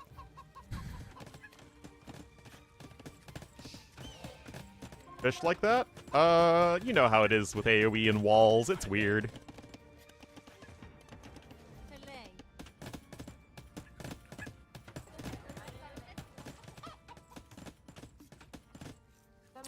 Yeah, you just need to keep up the production right now as Sebastian. You're probably okay. Chompy gonna build an outpost at full speed. There's Chompy Runner. But you can do a pretty good job of avoiding engagements at this point as Sebastian. Unless the Chompies go right after the Vills here. No Chompy Runner upgrade in yet. One Vill will perish.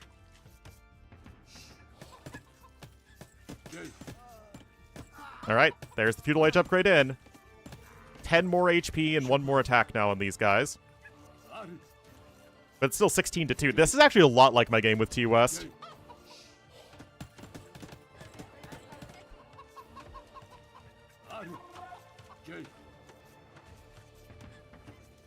Third barracks.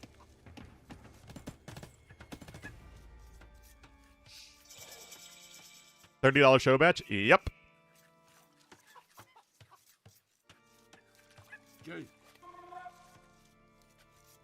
Oh, we didn't even have Loom. Oh my goodness. DBA, Chompy Runner, coming on in. Arson.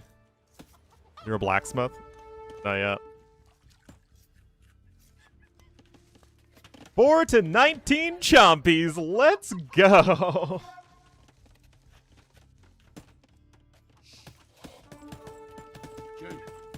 All right. Chompy Runner upgrade is in. Man, I'm so glad that this was played on the last patch.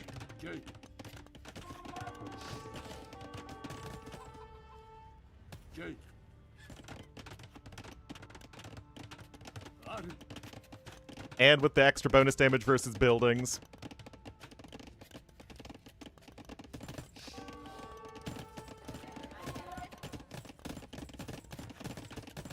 That's a lot of Chompies all attacking at once.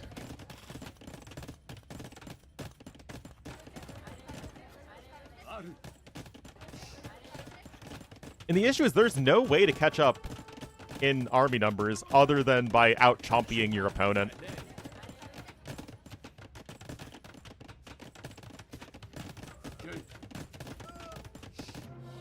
What a game! Oh my goodness, it was amazing!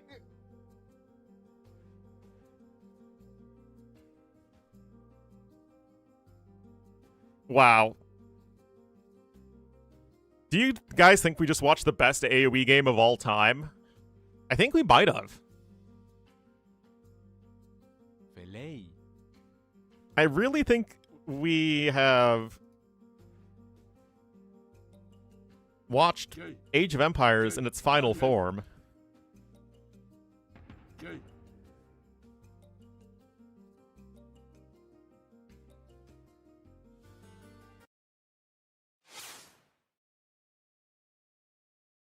Yep, he got lame to bore. It's why he couldn't click up.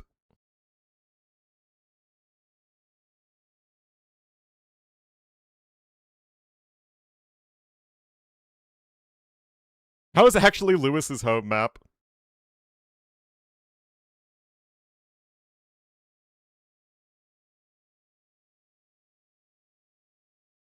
Yep. They're probably gonna be Wu versus Italians.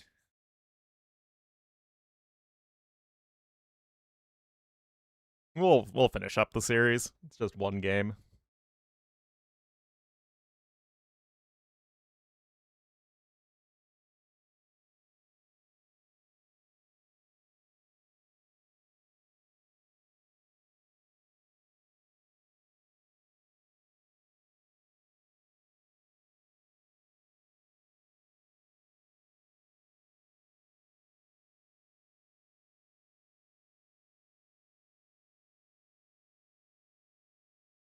Spamming Spearman Club and Axeman? Yep.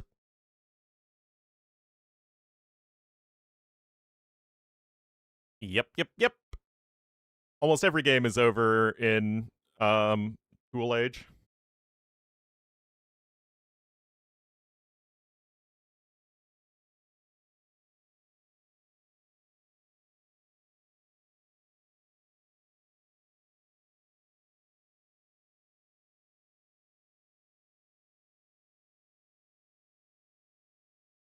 And if it does get to Bronze Age, then it's just Chariot Archers.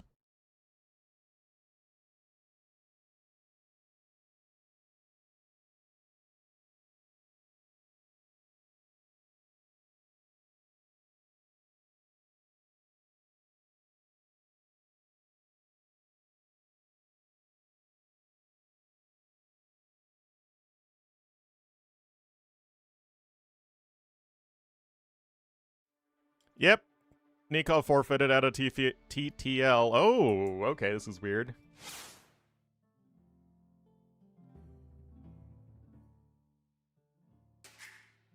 Sebastian gonna be in the red as the Mayans from the west of the map, and to the east in the blue as the Italians. It will be Lewis. This game is literally just a $30 show match, but, you know, we already started, might as well continue.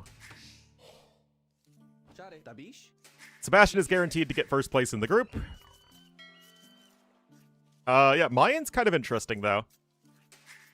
Not really the best civ for the map. I mean, they're good in the early game, and for that reason, Mayans... Appendicitis and pneumonia. Oh my goodness. That is a very unfortunate combo.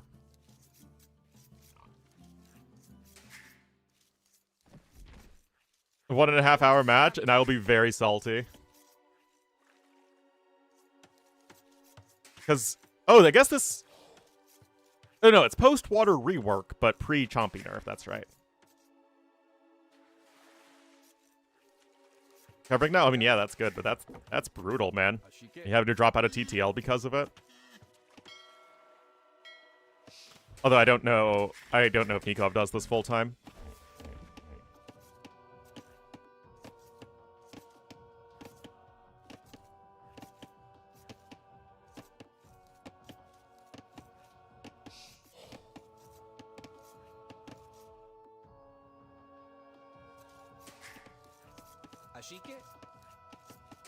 Well, 4 on wood, 5 on wood. I mean, Italians in theory should just be the better civ here. Now, Italians do miss the last fireship upgrade. Oh, no, they don't. My bad. They miss heavy demo. But yeah, they still have everything else. Oh, you really did Kinbine. It was so great. Sebastian made champies, and he made more of them than his opponent. And sooner. Yeah, Tuville's going over here. I do like Seychelles. It's a good map.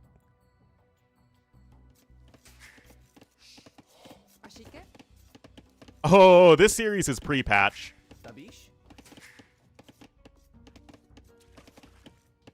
It was full-blown chompies.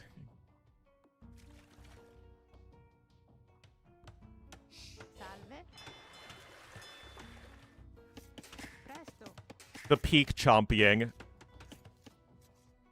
Sebastian made, I think, 16 or 17 chompies in the Dark Age.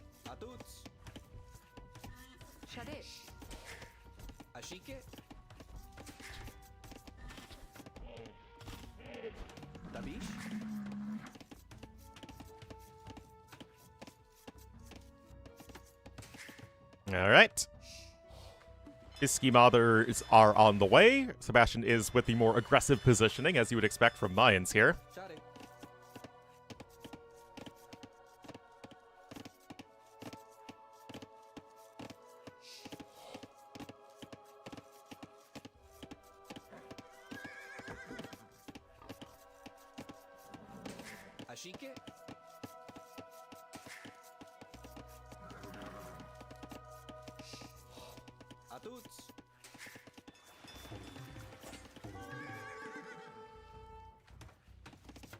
Supposed to be doing that? I think they went a little too far. Like a little bit. Because the chompy civs all need to be aggressive. Because every civ that doesn't have cavalry has to have a good aggressive option, otherwise it's going to be really difficult for them to ever try and take map control. That's why all of the American civs are good aggressive civs. And so are Dravidians, who also basically don't have cavalry. I mean, it's the next best thing to not having cavalry.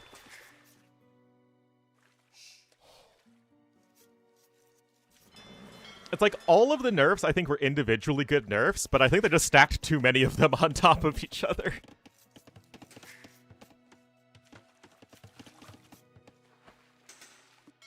It's like they took all of the good ideas for potential nerfs to the unit and then just threw them all at it.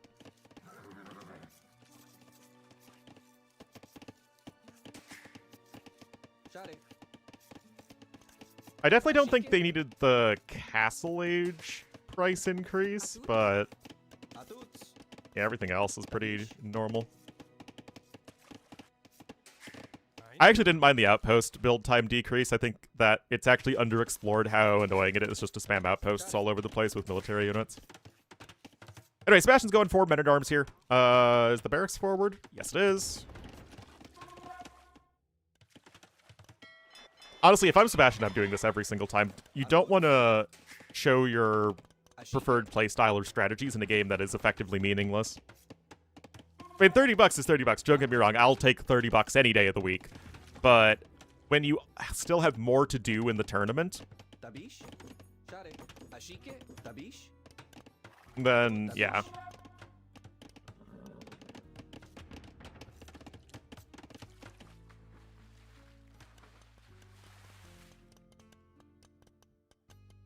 A good eco bonus? Well, the good eco bonus is what allows for aggression.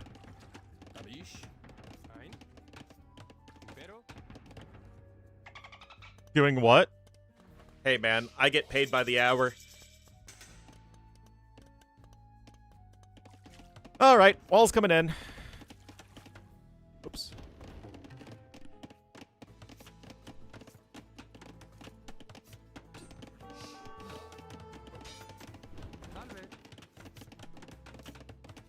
I might get a villager here with some good blocking. 30 buckets. I mean, a bucket is worth more than $1, right? So I guess I'd rather have 30 buckets and sell the buckets. The walls did not come in. 9 fishing ships, though, to 3. Gotta sell. That's true, and that's, you know, time is money.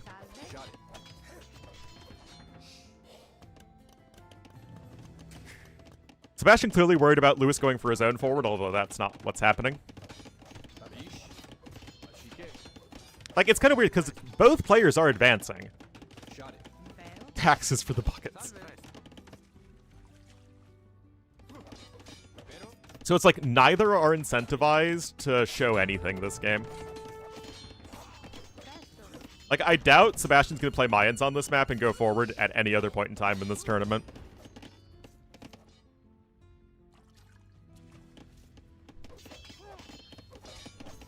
What other Sims did he have? Yeah, if the series is 1-1, he's almost certainly playing Wu. So bad? I think that's fine. I think that maps where there are not that many deep fish and they're far away actually make for better, more interesting games. And the Internet Lake looks better because it's also oysters. So it's fish and oysters. I mean, it's still good here, but it's not, like, insane. Good eco. Tupi only have a little bit of extra resources to start the game. We could get longer lasting gold and a cheaper gold cost age up, which are both nice, but oh, and the cheaper drop off site. So again, all those are nice, but they don't add together for an insane eco. And Mapuche just have the better foragers, which is a good early game bonus, but it's not like a crazy eco bonus at all. Like, all of them have a worse eco than Mayans. And Aztecs.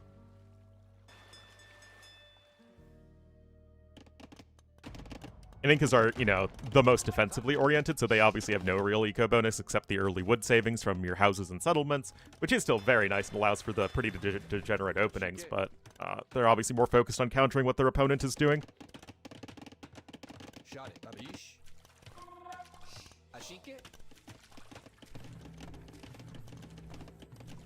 Sebastian, yeah, just gotta distribute the production a little bit more. Castle Age is on the way, though, for Lewis. I mean, he should be, you know, pretty absurdly far ahead at this point with 11 fishing ships to 4.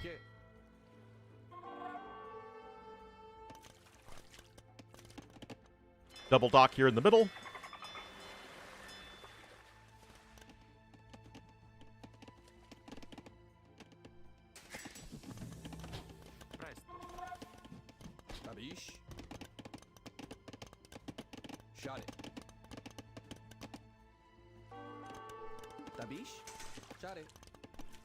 And you get the extra fish on this map, which is also nice for Mayans. Get the extra food on those.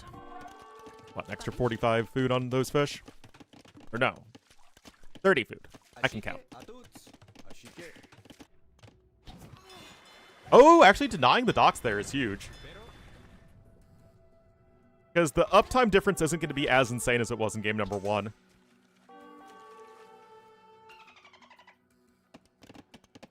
Fishing lines is good, though. Oh, Dunkirk the Ville! Oh, he escapes!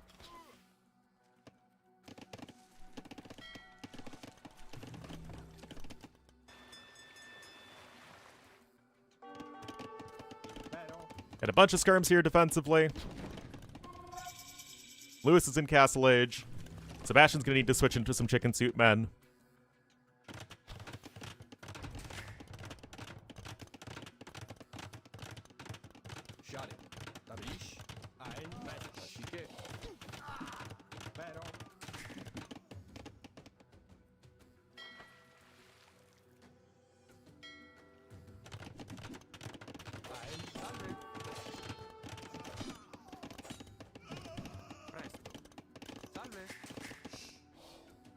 Nope, 2 TCs here for Lewis. I mean, he's still just going to be expanding his eco a ton. The 1 HP Ville actually getting an extra dock on the outside is always nice. Actually, multiple extra docks here on the outside. Right now, Lewis is just chilling. He's just big chilling.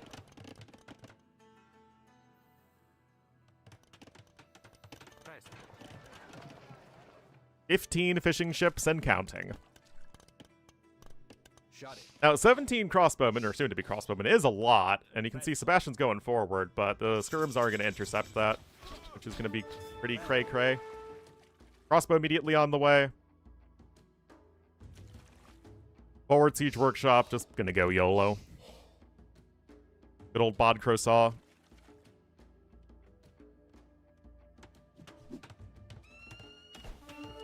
That's gonna do a nice job of buying some time. Well, an okay job of buying time.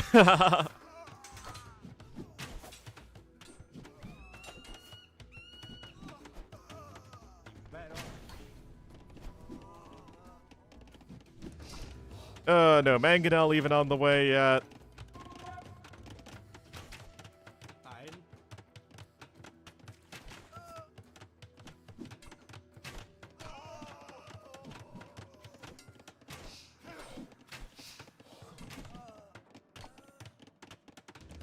Well, Lewis is fine. He's got a Mangonel on the way. He's on 3 TCs. He's on 16 fishing ships with soon to have gill nets. Sebastian's lost most of his army. It's definitely a bit uncomfortable. But his eco's pretty hilariously better. Oh look, what do you know? He gets the 1 for 0 as well. Archer's gonna try and loop around the other side.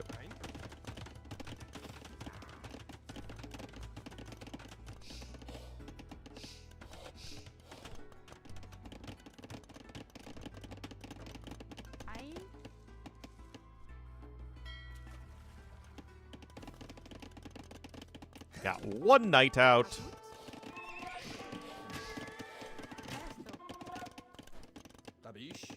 Archery ranges are obviously so far away as well.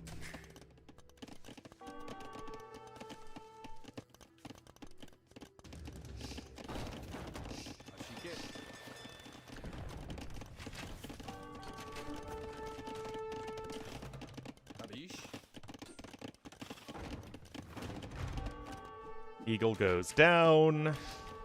Not like there are any fishing ships nearby to snipe either.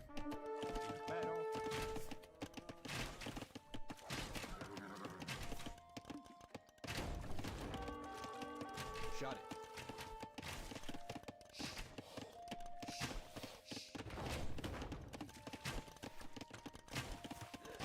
I mean, nice kills. I still think the Mangonel numbers are kind of the biggest issue, though.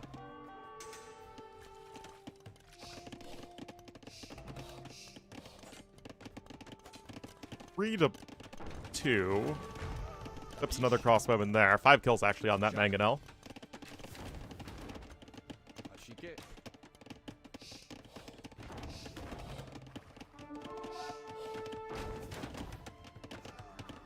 Oof.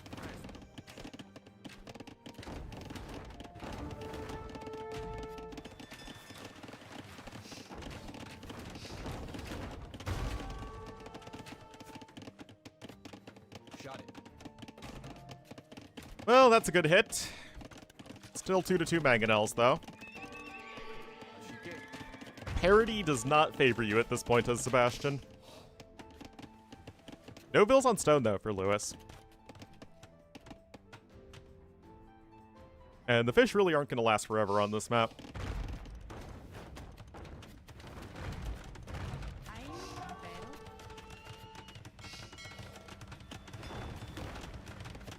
And is even coming in with a defensive watchtower here along the coast. Maybe he's going to try and get a little bit more presence in the middle of the map.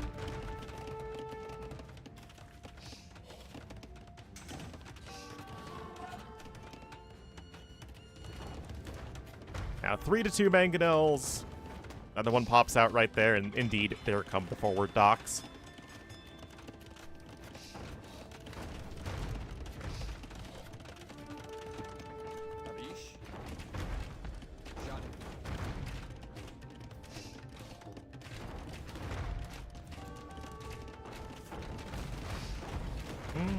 Yep, 1 for 1s are going to favor Lewis at the moment.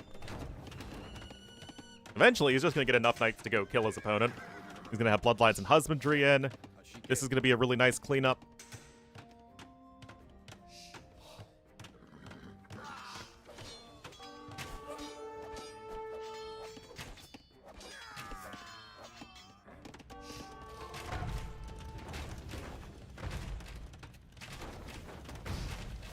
Nice splat there. I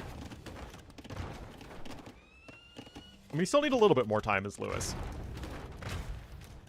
It is 1-3 now in favor of Sebastian. Now that Mangonel will pop out. Although it's pretty close.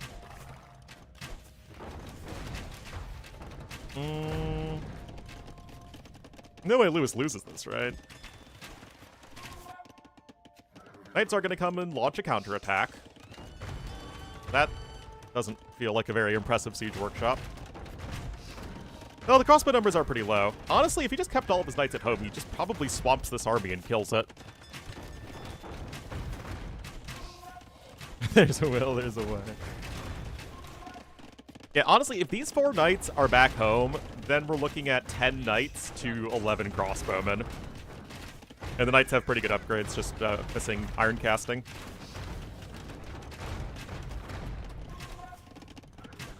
I don't know, guys. It really feels like this is so winnable. Okay, he still could easily just end up winning this anyway.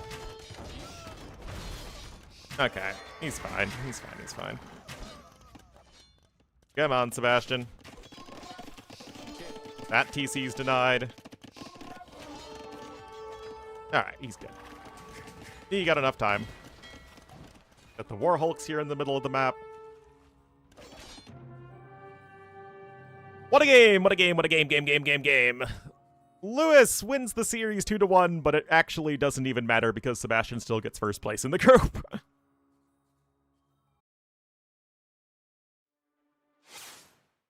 And Lewis doesn't even get second place, he gets third place.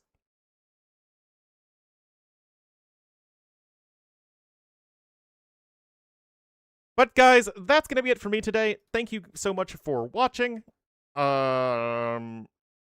Yeah, we'll have to see what the next interesting sets are going to be. But yeah, thanks for watching, everybody. I'll see you soon.